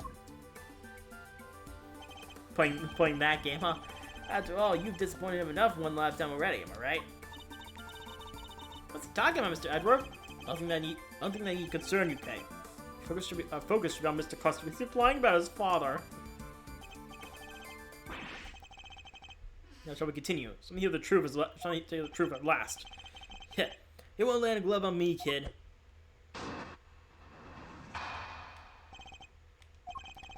Oh, look at that! I'm outside my cell now. Cool, runs away. It was a show. Finished right around 10 a.m. Came back here after. To meet some training.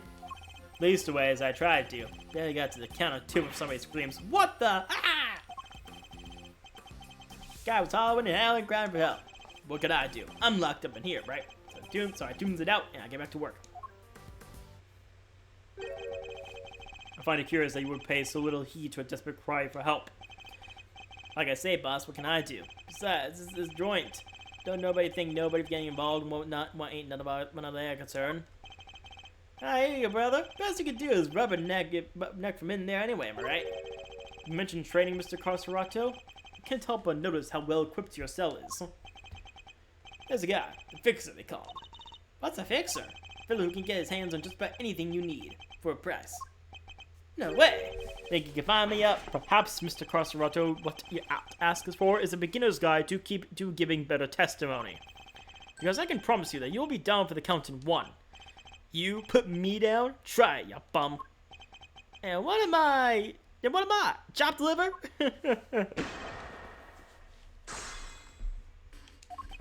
There was a show, finished right around. I want to press about the show. Hold it. What kind of show was it exactly? Depends on the day. Bring him in from outside to see. Singers, dancers, all kinds. Gives us kind of a little something to look forward to. Nice! That sounds like fun. You went along to see today's show. Sure I did. Can't miss a chance to get a glimpse of the outside world now, can I? And it was over.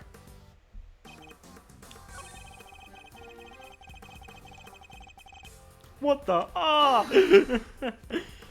Tell us more about the scream you heard. It was the scream of a guy about to scream his last. And I should know. Well there, buddy. There's a time and place. Wait, did it say? Wait, did it say?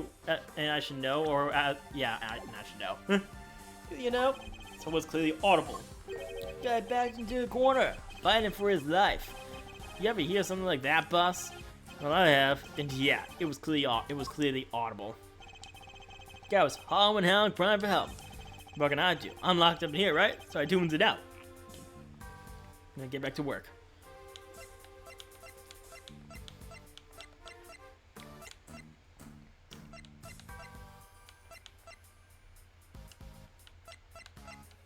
Have you checked this yet? I haven't. Let me check this real quick. Come on, hurry up and open that collapse! This is a murder investigation. You sound like a child on Christmas morning. Please, even your heart must skip a beat when you're about to open a mysterious box. Not that all of us think like you, Kay. Thankfully.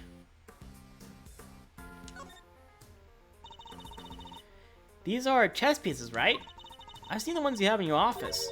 So how come these are black and white? Most chess pieces are. Most of my office are custom made. As in, they're unique and probably valuable? I like the sound of that. It's got that glint in her eye. She better not be planning a robbery. Hey, what's this? Hey, what's this piece here of the with this strangely spiked hair? I will not answer that question.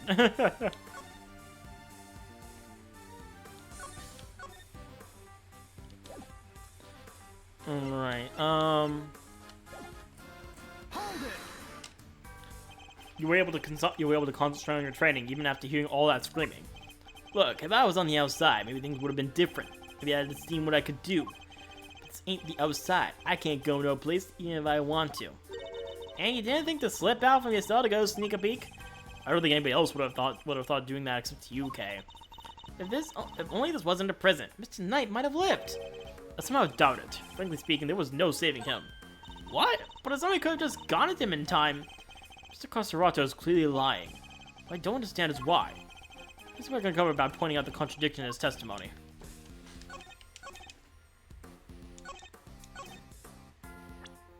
So of course, like, I'm pretty sure, like, the contradictions that something proves he was not locked up in his room.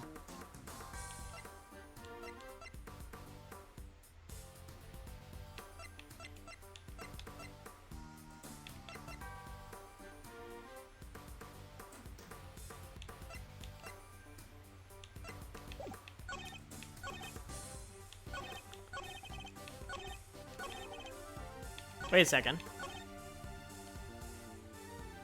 Nobody could have screamed because he died immediately. Where's the evidence that is there evidence that says that, or?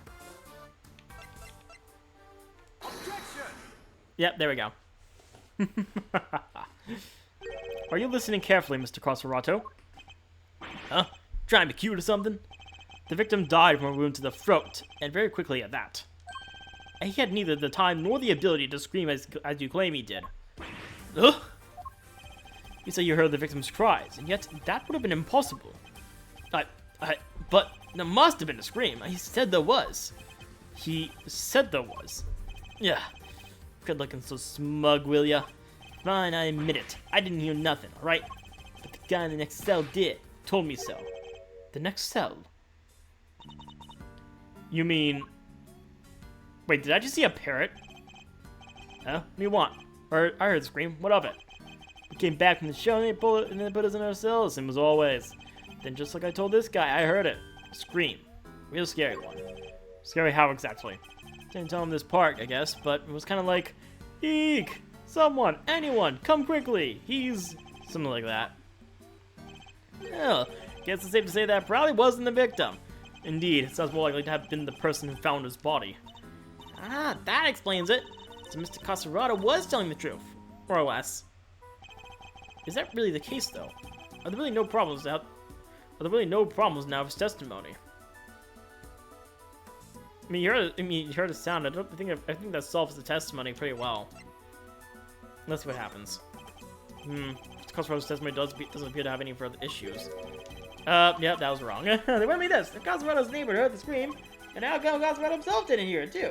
Bit of a conundrum, no? Ah, should have thought of that. But Mr. Edward, I thought we cleared all that up already. Is that really the case, though? There is a problem. Sorry. I'm afraid a new problem's reared his head. Namely, why didn't you hear the scream yourself, Mr. Coserato? Yeah, what gives, pal? Don't you hear anything when you have a neighborhood as clear as day?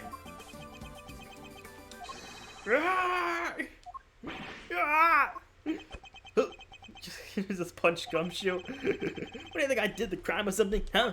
On the inside of the sealed cell, guy died over in the workshop, in case you forgot. Well, yeah, it does seem a little weird now that you mentioned it. Right, neither of us could have done it. Because let me tell you, if I could get out of this here cage and murder somebody, you'd be all toast. Yeah! Ain't that the truth? Bums ain't leaving this place in one piece if any of us can help it. I almost forgot that these men are hardened criminals. Well, won't be doing that again anytime soon. I'm guessing this wasn't how you saw this going, Edgeworth. What's my next move here? I won't get much more out of them I won't get much more out of them in this state. Oh. Who's there? More new characters.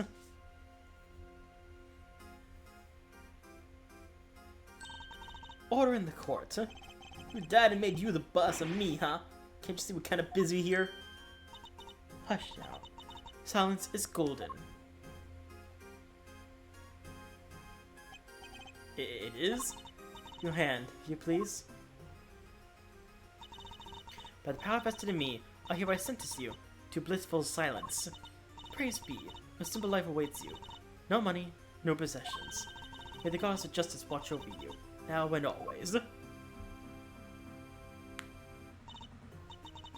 Guard, if you would. Looks like you've been spending the night in solitary, buddy. What? Come on, please, boss. Any place but there. There's no need to be afraid, my child. If anything, you should rejoice.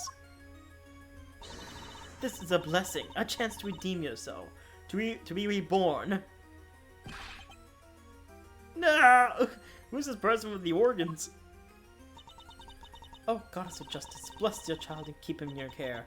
Oh, Holy One, we give thanks in your name. Who is this person? And you are... Verdi Gavel, at your service. It is my honor to bear the title of judge and to work at in the book of the pleasure of the law. What is a judge doing in a place like this? Since you asked, Mr. Edgeworth, I have been sent here to find you. I come bearing a message from the Committee of Prosecutorial Excellence, and it is my secret duty to deliver it. The Committee for Prosecutorial Excellence? What the heck is that? It's the first and foremost a name that should not be taken in vain, my child. But it is a secret phrase from the goddess of justice herself. Why don't I fill you in, kiddo? The committee is a band of 11 people whose jobs is to keep our beloved prosecutors honest. In other words, they make sure people like Edgeworth here don't cross the professional line. The panel is comprised of people from both the legal and political professions. A panel of which you are a member, I assume. I am.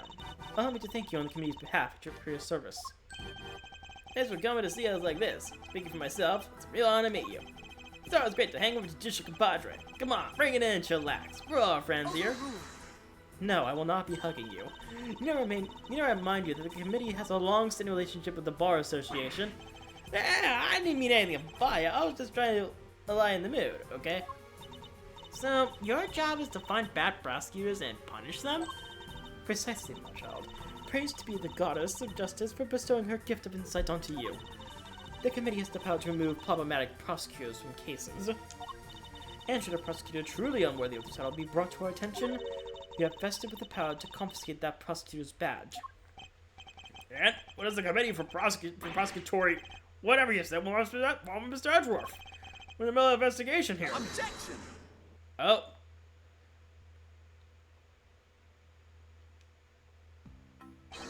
Pitiful. You really don't know, do you? What an ignoramus. And who are you, pal? Winner. Eustace. Eustace Winner. Prosecutor extraordinaire. Though you might know me as just the Winner. A name they call me down at the prosecutor's office. With great affection, I might add. I have never heard of you. That's what I was about to say. I have never heard of you.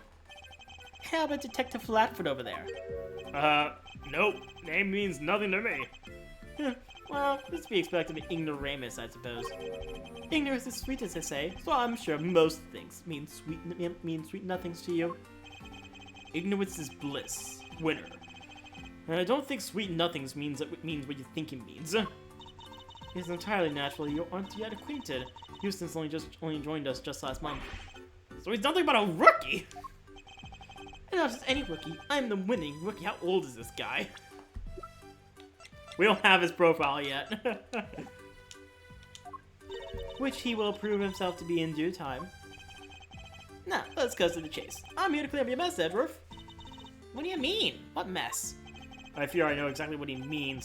The committee is sending an envoy with a new prosecutor in tow. I suspect I know what you're getting at, Winner.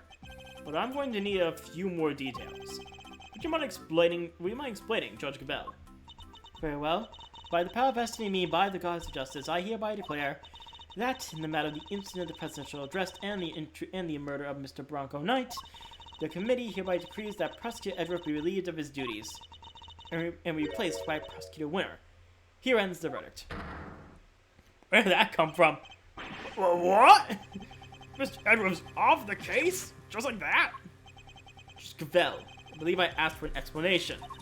No explanation is required. The guilty verdict is in, the goddess has spoken, and the judgment is final. Objection! What exactly have I done to warrant being taken off the case? Come now, Mr. Edward. I love that. I love that. It's like, oh, obvious. Come now, Mr. Edward. Claiming ignorance of your crimes will not serve to lessen your guilt. You boarded the presidential plane, violating the principle of extraterritoriality, and while there, you performed an unsanctioned investigation and subjected a visiting foreign leader to questioning. Weren't we given permission, though? I think that kind of rules everything. Okay. You will run one move away from causing a major international incident. You extend the gavel. You have vastly overstepped your authority by the authority of your office. To call it abuse of power would be no understatement. I don't deny that I may have pushed the boundaries where certain rules were concerned. There is also no denying that certain risks must be taken if one's to arrive at the truth. I refuse to concede that my actions were inappropriate. Then what are you saying is that the ends justify the means? The rules can be freely ignored. That is a very dangerous way of thinking. The law is absolute. It is not to be bent to your wishes. Forgive me, but not all of us believe as you do. Is that so? How unfortunate. Still, it changes nothing. When a trial ends, the hammer falls. Be your defender or attorney, even if the verdict seems irrational, nothing more can be done. Nothing that is, but to give thanks for the goddess of justice's divine grace. Unless you wish to appeal, to do so would risk your badge, of course. How many times she's gonna say goddess of justice in the game? So they mean to take my badge if I don't play along. Whoa! Tough break, Edgeworth. I see you've accepted your fate. Good. Guards, if you'd be so kind as to escort him out. No, stop! What are you doing, detective? I'm in charge here now, so you do as I say and move out of the way. What? You're not the boss of me. Unlike you, Flatfoot, that's exactly what I am. They're holding all the cards here. Don't stand a chance. Detective Gumshoe, do as Mr. Winner says. But sir, Judge Gambit. Yes, Mr. Edward. The committee's decision is beyond rational, so yes, I do plan to appeal. You haven't heard the last of us. Duly noted. Until we meet again, then. Let's go, Kay. We're leaving. Right. Oh, and remember, you know who will be getting a full report on all of this. Ugh. No, I can't tell if he's actually talking. I can't tell if he's talking about his father or Phoenix at this point. Probably his father, but still.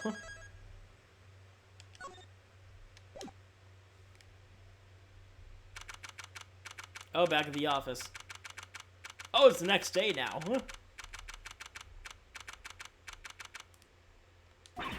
I still can't believe what happened yesterday. It was terrible. The way those two treated you.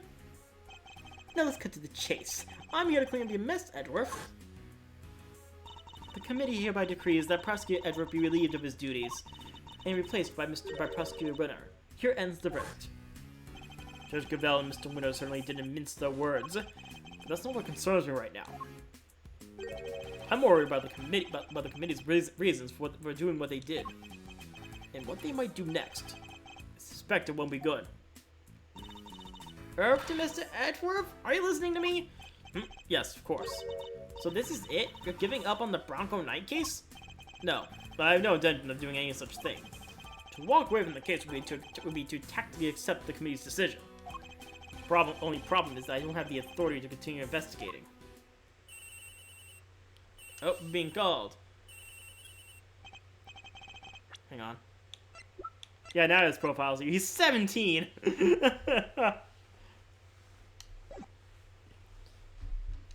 I've got some bad news, sir.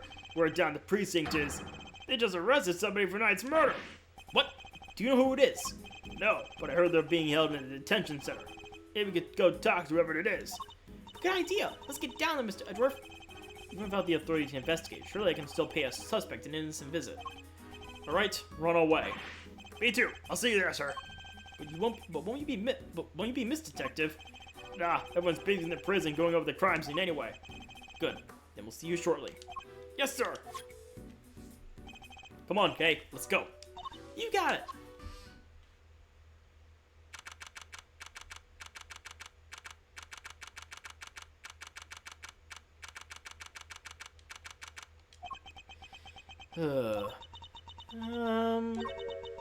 Still no sign of them, huh? Indeed. Wait, this is just like last time. Please don't tempt fate like that.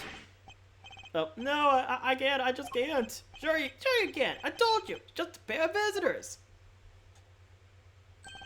Oop. Sounds like someone really doesn't want to see us. No. Just talk with them, please. But one of them's the prosecutor, right? Are they all super scary? All they do is stare at you right into your soul. Ah, you must be the suspect in the... Yeah! See, I told you. Okay, why is this man so flustered? Probably because you're being you. But I guess that's just how you are. Thanks for cleaning up absolutely nothing. Hey, Mr. Suspect, you doing okay in there? I just want to have a little chat with you. No biggie, right? Who are you? I'm Kay Faraday, Mr. Edgeworth's trusty psychic. It's just a part-time gig that I'm doing while I'm taking a break on my real job, though. Funny, I don't recall ever employing you. And that's Mr. Edgeworth. He is a prosecutor, but he's not going to steer a hole into your soul or anything. Oh, please. Really? Really? Yeah! Does my natural look that intimidating? Anyway, can you first please tell us your name? It's Saint. Simeon Saint, I guess. I guess that's his name, Simeon Saint. Well, nice to meet you, Simeon. You can call me Kay. Everyone else does. Prosecutor Miles Edgeworth. I'd like to ask you a few questions, if I may. Please, Simeon. I'm trying to help you. I promise. Really? Ugh. Thanks to Kay, it sounds like we might finally get some answers, at least. Perhaps you're going to start by telling us a little about yourself? Me? But why would anyone know anything about me? I'm boring. I'm nothing. I'm nobody. Do you have a job? Oh, well, it's not. It's all worth mentioning, really. I'm your average corporate pencil pusher. Just like anyone else. Honest. This is going to take a while. About you, Mr. Knight. Just when I thought we were making progress. Okay. So, Simeon, did you know Mr. Knight? Come on, you can tell me. Bronco? Yeah, I knew him. We were friends. Interesting. I wonder if he knew that Knight had been arrested. And, did you know Mr. Knight had been arrested? Yeah, I came to visit him. Came to see Knight. Wonder when that would have been. And when was that, Simeon? It was the day before yesterday, around lunchtime. I came as soon as I got the call from the cops. The police called him. Why? How come the police called you? They said Bronco asked him to. Then he needed a favor. A favor? Uh-huh. He wanted me to bring him his chess set, the pocket-sized one. So I went by his place, and then I came here. A chess set. A chess set? Is it just me, or is she getting better at stealing my thoughts? You do know everything about you is written all over your face, right, Mr. Edgeworth? Yeah, not my reader. That's an expression reader. Amazing, right? Don't you just love having a psychic as helpful as me? And have you read what my next move is going to be? I sure have. It's something you want to show Simeon. Indeed. Let's present it to him and see what he has to say about it. Body chest set. Nah. So this chest set. Oh, that's the one I brought for Bronco. Well, that settles that at least. Body chest set. Data updating the organizer. We found it next to Mr. Knight. He always had to have a chessboard somewhere nearby. And I'm not surprised he had it with him when he. Simeon, you Mr. Knight. You were very close, weren't you? You know, we were best friends.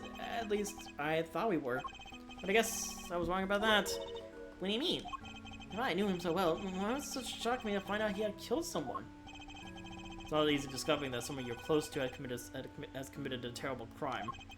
It's a very bitter pill to swallow indeed. How could it end like this? I could never imagine something so awful. Something is not right, Mr. Edgeworth. There's just no way Simeon murdered Mr. Knight. Yes, he sort of doesn't seem to have an obvious motive. And again, he wouldn't have been arrested for no reason either. I wonder what grounds they had for doing this. Reason for arrest. Why were you arrested, Mr. Saint? I just don't get it. Why won't he talk to me? I don't know. Honestly, I don't.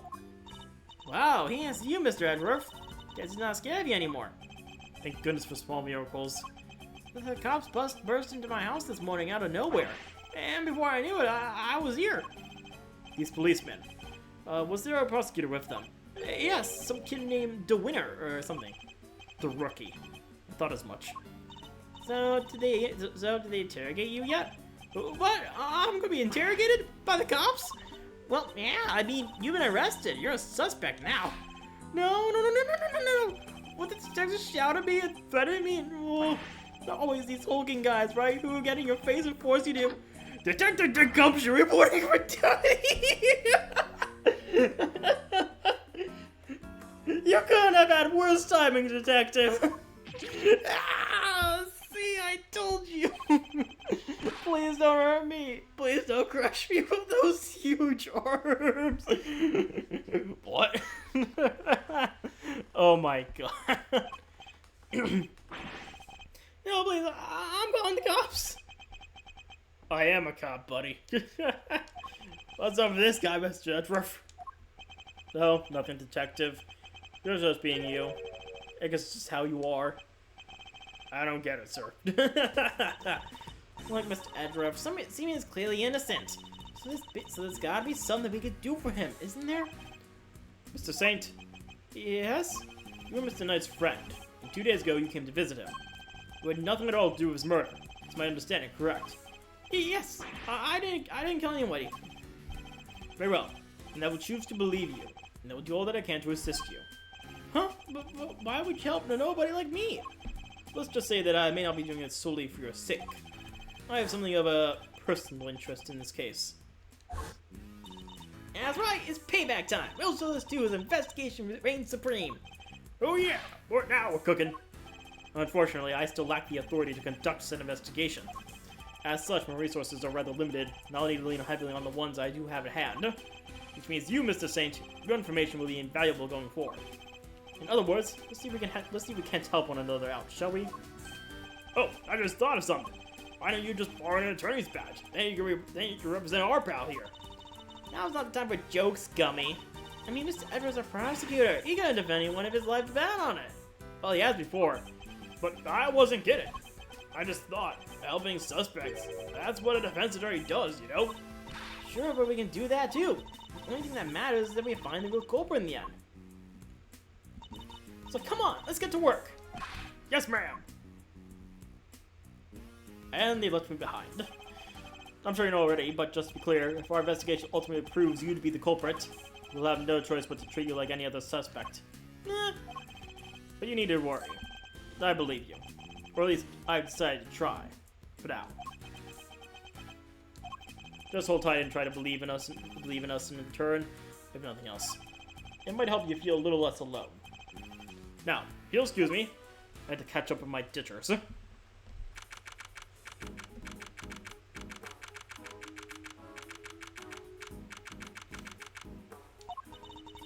So we talked a good game in there, but we can't even get back inside the main prison to the scene of the crime.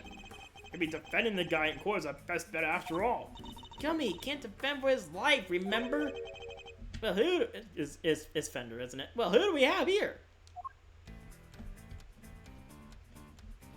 If it isn't Edgeworth and the gang, what are you guys doing here? Listen, pal, you come to harass Mr. Edgeworth again, Hey, easy there, Detective Flatfoot Sholmes. Sholmes, reference. I'm here to work. Work? What, you here to defend somebody? Oh, the game Meister nails in a one! Why'd you just uber intelligence of the one of the bunch? Uber intelligence? That's not how you use either of those words, Fender. Some say I'm more as an easygoing old road about town, but I'm actually not half bad attorney. Which is why I've been summoned to the old jailer Rooney for a meeting with any client. The suspect is one Simony Sainsbury. You mean Saint? Wow, that's freaky! You know more about my job than I do! Wait, Mr. Edgeworth, Mr. Fender's a defense attorney. Are you thinking what I'm thinking? I fear I might be. In fact, it could be our only option. Not so long ago, I found myself embroiled in another case that wasn't mine. I managed to work my way onto the crime scene by agreeing to be a certain someone's subordinate. And like that, and just like that, I was a defense attorney for a day. Not because I ever want to repeat, but I fear I may have little choice. Fender, before you say another word, just gotta point out the fine print. Eddie Fender doesn't take on associates. Ugh. Saying ain't sorrow I hear you protesting, but pompous prosecutors are a no-go. Especially those of the Von Karma variety. I should have known he would have forgiven me that easily. I understand why you wouldn't want to work with someone like me. What's more, I understand how you feel about all things Von Karma. But please, believe me when I say, I'm not the man I was back then. No longer under my old mental spell. You better believe it, pal. Mr. Edgeworth's a changed man. Sure, he used to be the demon prosecutor, but he's not like that anymore. I do have feelings, detective. He's only being reminded of that name. Kelly's right. Mr. Edgeworth's one of the good guys now. He's not just a prosecutor. He's a hero. He got me off the hook just last month. You don't say. Well, that escalated quickly. But he was. There's no other word for it. He was heroic. Great thiefly, even. Please, Fender. Don't you think there's something odd about the way the committee stepped in yesterday? There's more to this case than meets the eye. I'm certain of it. I can't just walk away from this. I can't. Please, allow me to help you with this investigation. Sheesh. A bow from the great Miles Edgeworth. Never thought I'd see the day, but here we are. So remind me, if you will, what made the leopard change his spots? Well, I suppose I would have to say the courtroom itself. I've experienced so many things. I met so many people there within this four walls, including some old friends who showed me a better way to be. How could that not change a person? Well, I'll be. The old you would have never bared a soul like that. That was beautiful. You might have been surprised, you know who? And you know how much that takes. Tell you what, here's what we're going to do. We're going to start again with a clean slate. So, this is me. Edgeworth and Company Law Offices. Eddie Fender, senior partner. Edgeworth? That's right. Mr. Fender here began his legal career as an assistant to my late father, Gregory Edgeworth. What? Your dad was a defense attorney? So, you know who Mr. Fender keeps talking about is the clever game master nails in one yet again. That's right, I was talking about his old man. Guess you all noticed I kept his name over the door, so to speak. Least I could do for old Gregory, really. Listen, Edgeworth, Miles, I'm going to level with you here. I don't trust you. Not fully, anyway. I can't just forget about all those years you spent licking Von Karma's boots, you know. And you can say they changed. I'm going to need you to prove it. And besides, you know what Gregory would have wanted. Very well, I accept. Okay, then that's enough horrible for one day. Let's move on to the fun stuff. I hereby appoint you interim associate of Edgeworth Company. Congrats, man. I'll try not to let you down. Well, doesn't this bring a tear to the prodigal son coming aboard to his late father's firm. Permission to come aboard too? Please, Mr. Fender? Don't even have to ask, kiddo. Welcome to the crew. Woohoo! Thanks, Captain. Alright, guess it's time to go to work. So, where to begin? Any bad ideas, Miles? No. Where were we when we were so rudely interrupted? Well, I can safe to say that probably wasn't the victim. Indeed. Sounds more like to have been the person who found his body. I believe we need to speak with the person who found the body. I was thinking, Eco Associate. We do indeed. Still deserve to smile and nod, I see. That was something to make my life easier, boss. That's decided. Let's get going. What about me? I'm the detective. I can't just hop on board as an assistant like you guys. He has a point. I can't leave him adrift all on his own now, can I? Detective Gumshoe, I have a special assignment for you. You want to continue investigating the case under Mr. Winter. And if you happen to discover anything that seems useful, you want to notify me immediately. You're in an equally powerful position, detective, and I'm going to need all the info you can pass our way. You can count on me, sir. I'm a real pro when it comes to letting things slip to the defense. Trust me, I know. But just this once, those loose lips of yours might be what saves our ship. That's not the way to the prison, detective. Alright, the prison gate's good, sir, because here we come.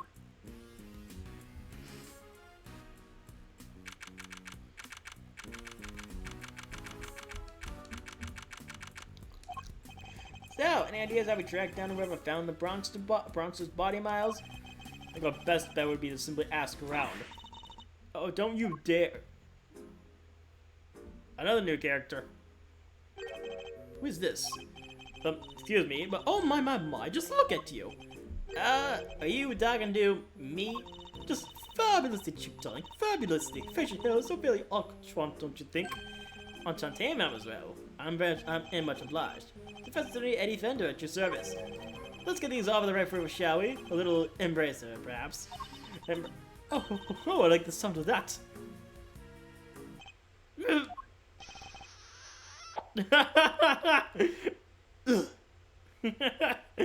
Power. Not on the kisser. Well, how else does one greet a new friend? Those smooches are entirely different, girl, don't you think? Wow, talking about stealing a kiss. Indeed, that's so shameless to put even the great thieves to shame. Physical contact is so very important as a form of expression of the family. Everyone is a lovely home would tell you just as much. Hey, if everyone else is hip to that, I could be hip to that too. Sure. Fifi Lagarde, by the way. Fifi Lagarde. Fifi Lagarde. Trying to figure out the pun name is there. Anyways, warden of this charming abode. You may call me Fifi, of course. So she is the warden of the entire detention center and prison facility, is she? A pleasure to meet you, Miss Lagarde. Miss Miles Edgeworth. I am an associate of Mr. Fender's practice. Hope you don't mind me asking, but were you here in the prison yesterday? Oh, don't be silly, darling. Of course I was. Yesterday was a very important day, after all. Important in what way exactly? Big meeting of some kind, perhaps? A meeting? Oh, heavens no. Couldn't think of anything worse. No, yesterday was the circus came. Oh, no. Oh, no. Oh, no. It's turning up Big Top. It's come back to haunt me.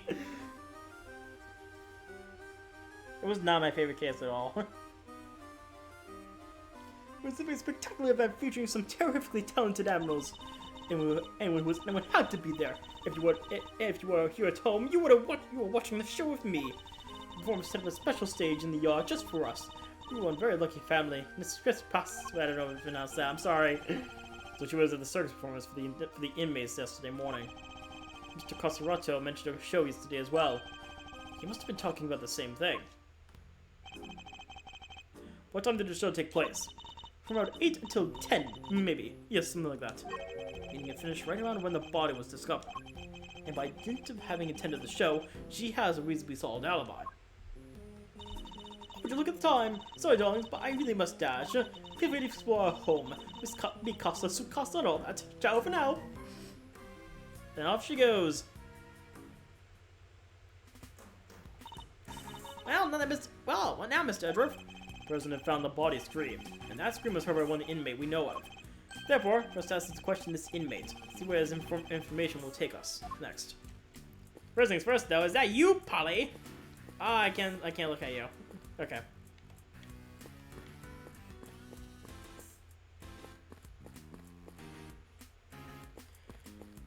Yeah, this is the only guy I can talk to. Hey, buddy. About the person who found the body. Do you happen to know where he is right now? Should be in one of the workshops, I guess. Usually is at this hour. And it seems the workshops are our next port of call.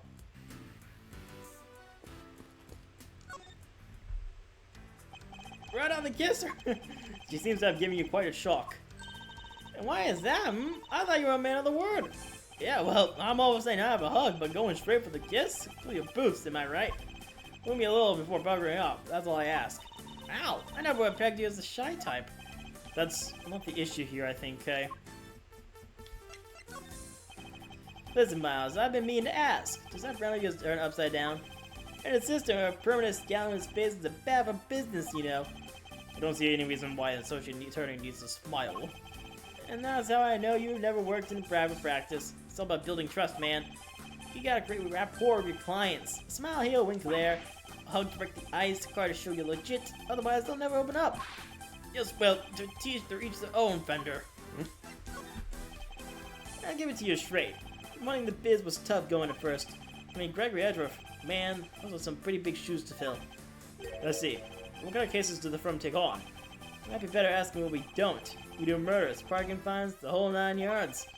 My basic principle is this: everyone deserves a defense. So you never refuse to request? Well, let's just say I have certain preferences in the clients I work with. But didn't you just say that everyone deserves a defense? I'm just messing with you, little sis. Of course we treat all our clients the same. I mean, Gregory's name's still above the door. I've got to live up to his ideals, you know? And that means always doing my best for everyone. I drove a Co. The firm my father built, huh? Oh wait, what happens if I represent the badge to him? No, that's K. Whoops. Badge! Huh? For me? You shouldn't have. Always wanted to rock one of these upon my label. Thanks, you're a star. I never said I was giving it to you. I'm just taking your chain. Before I got a badge of my own, see? You don't wear your attorney's badge. Once in a blue moon, goes nicer in my winter coat as it happens. You guys gotta dress to impress, you know what I mean? Press 2 exactly.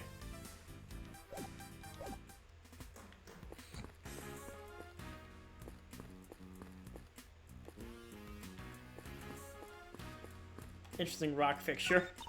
Look, Mr. Edgeworth, it's the Monkey Mountain! That's something I never expected to see in a prison, I must say. Doesn't it look like fun? Not in the least. While we're on the subject, you are not, under any circumstances, to climb on that structure. Do I make myself clear? Why, I have to show that monkey who's boss!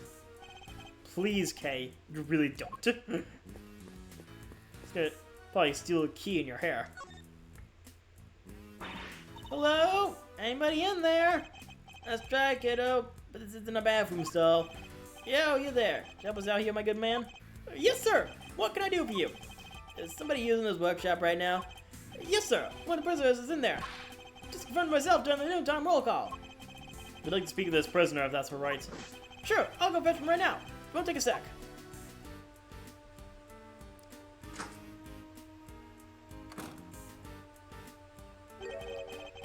This one's all yours, Milesy boy. But why? Let's just say I'd rather not roll the dice with someone I don't know, yeah? Huh? I thought adults were all supposed to be strong and brave. Yeah, well, you're not looking so brave yourself right now, so let's call it even. Here they come. Oh my god. It's the guy from the very first case in this series. Hello, yes, hello. You wish to speak with me? Not exactly the hardened criminal we were expecting, is he? My name is Miles Edgeworth. I'm a public prosecutor. A prosecutor, you say? Sorry, buddy, got fact-checked that one real quick. Eddie Vedder, attorney at law. But I'm to being too scared to handle this. Listen, sorry about my pal here. He gets the weirdest ideas. Prosecutor indeed. That'll be the day. He's actually just an associate. Jeez, Mal, get a grip, will ya? Ugh, he's right. Must have kept Bam defense attorney's assistant for the time being. That explains it. I did think you looked like a little different from the prosecutor I spoke with yesterday. So I was always spoken to winner. Would you mind answering a few questions? No, of course not. I'd be delighted. Name's Sort. Frank Sort. The witness is all yours, my young associate. Sure. Have the intern do everything. Why not? Mr. Sort, you are no doubt aware that a murder took place yesterday. Would you mind telling us where you were at the time the body was found?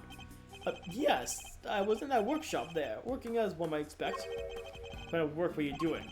Well, I'm actually retraining at the moment. I'm going to become a stylist, you see.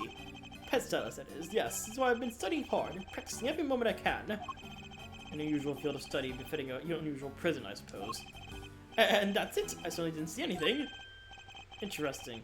I barely asked him anything at all, and he's always sweating bullets. So, yes, I'm afraid I won't be able to help you. Sorry. Hold it! No, I'm the one who's sorry, Mr. Sort. This interview has only just begun. I mean, if you would ask me, you know something, don't you? It's that... he's definitely hiding something. I'll need to push him a little harder if I'm to get any answers. Oh, time for another mind chess. The first step is to analyze the situation. Let's take a look at our opponent. I didn't see anything. I really can't help you, I'm afraid. Something tells me he could be a good poker player. It's hard to tell much at all from his face. I don't think he'd be giving me much in the way of physical cues either.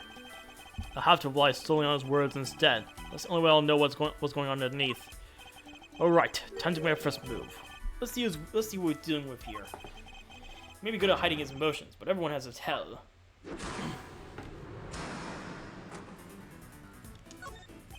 Tell me, what's your connection to this incident? Which incident? The murder?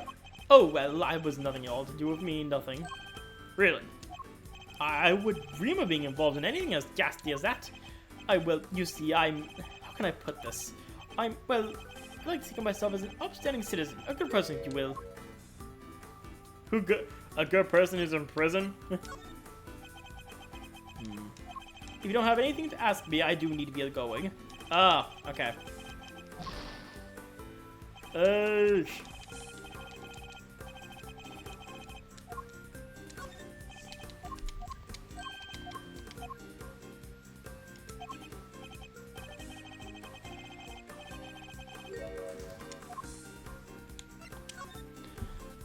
Forgive me, Mr. Sawyer, but under normal circumstances, good people do not tend to end up in prison.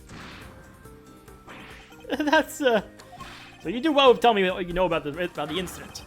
How many times I have to tell you people? I don't know anything, I swear. Surely you've noticed, Mr. Sawyer, that that's exactly why I want you. Okay, really? I think I hit a difficulty bump.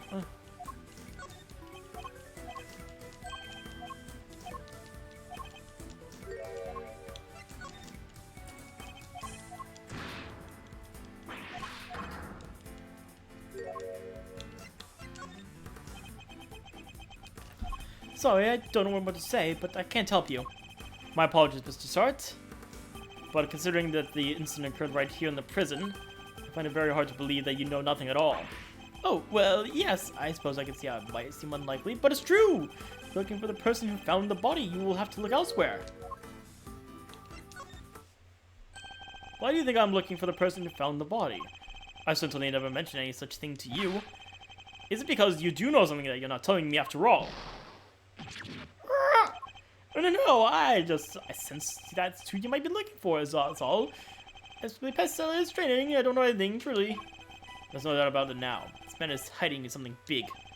In which case, let's find out what he did yesterday, the day of the incident. My opponent's very good at hiding his true feelings, but not for long. Let's just smash that mask of his and see what lurks behind that phony smile. Tell me about the day of the incident. You really don't have anything to do with the murder, and you have nothing to hide, right? Well, the day of the incident... Oh gosh, I mean, so much happened.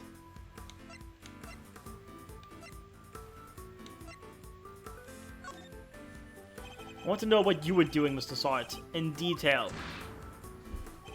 I told you, I'm a pet stylist in training. And that's what I was doing yesterday. Training. Specifically, I was giving the animals trim. Didn't notice any commotion at the time of the incident? I would imagine things were suddenly quite tumultuous around here. Well, a commotion, you say? No, not really. Maybe I hurt someone, but...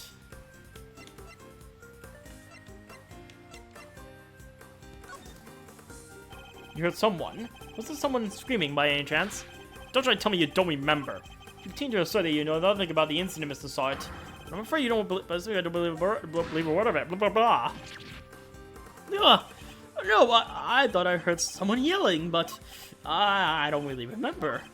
The fact that he heard a scream at the time of the murder may well prove to be a useful clue. It would do well to bear it in mind. Tell me about the day of the incident. You really don't have... Well, the day of the incident, oh gosh. What was it like here in the prison yesterday morning? I really don't remember. I don't have the best memory, I'm afraid. Time to deploy my clue. You don't remember? Please. You literally just confirmed that you heard a scream. Oh, but I might have been mistaken. The truth is, I really don't remember. Your memory fails you yet again? Convenient. But I don't know you're lying, Mr. Sart. How dare you talk to me like... I mean, I'm not lying. Temper. Surely you know, Mr. Sart, that you have exactly what... Oh, come on. Whoops.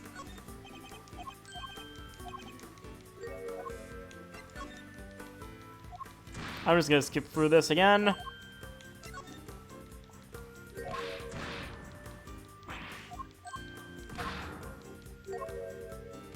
Bide my time.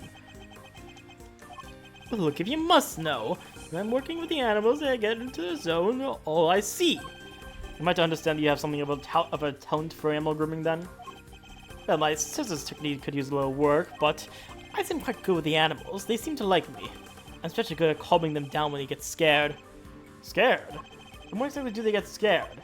Surely it doesn't happen very often. Oh, well, that's... No, thankfully it doesn't. A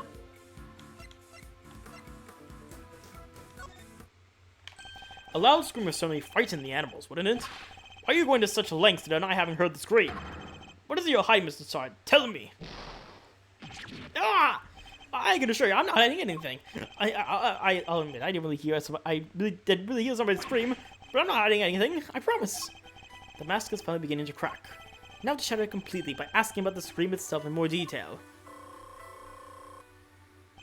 I'm afraid you're about to learn the painful lesson, Mr. Sart, that hiding things from me never ends well for my opponent.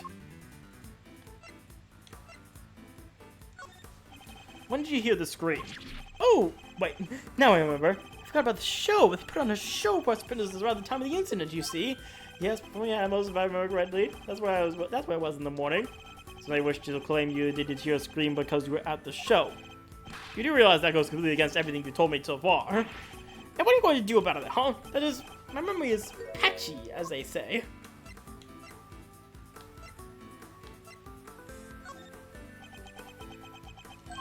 The animal show really had to be seen to be believed.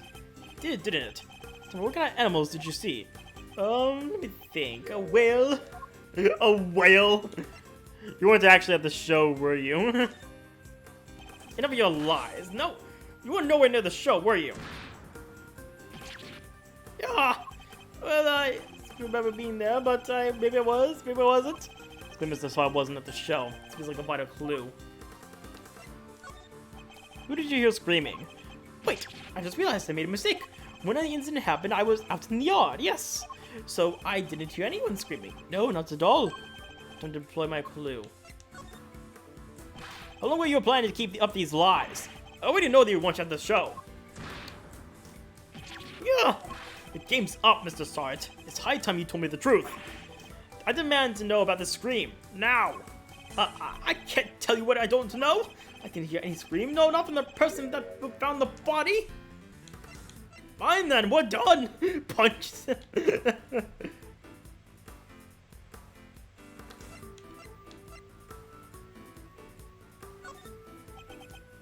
You know what? Oh wait, that was fun. Okay, I thought I had to wait for a second there. Whoops.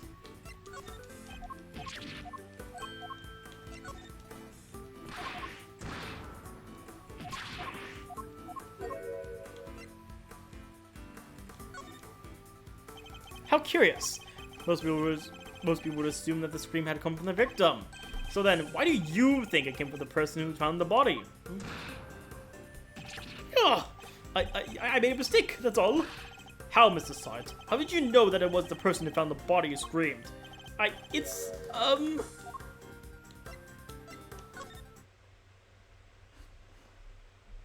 You're the one who found the body. Shall I tell you? You knew because it was you who found the body. And the scream that was heard when the incident occurred didn't come from the victim. It came from you. Yeah! Did you? It's true, I admit it, but gives you the right to treat people like this. Checkmate. Mind chess. Checkmate. Now that we established that you were the one who found the body, Mr. Sarge, I believe if you have lost any standing, you might have had to withhold your cooperation. All right, you win.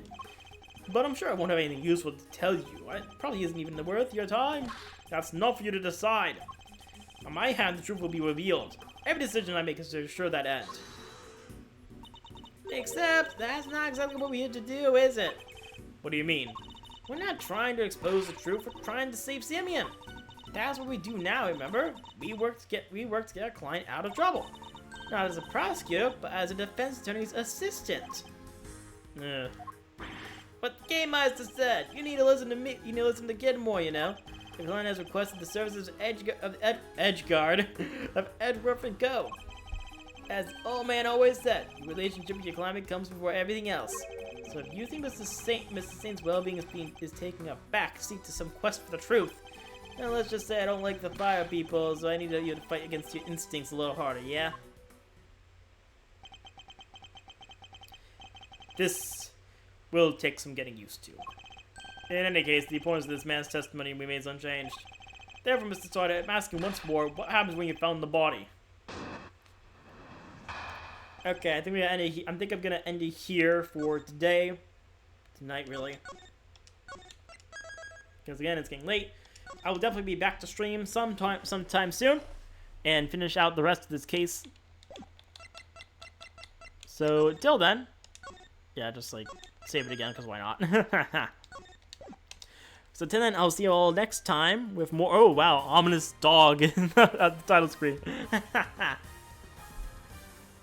Yeah, I'll see you all next time with some more Ace Attorney Investigations collection. See ya.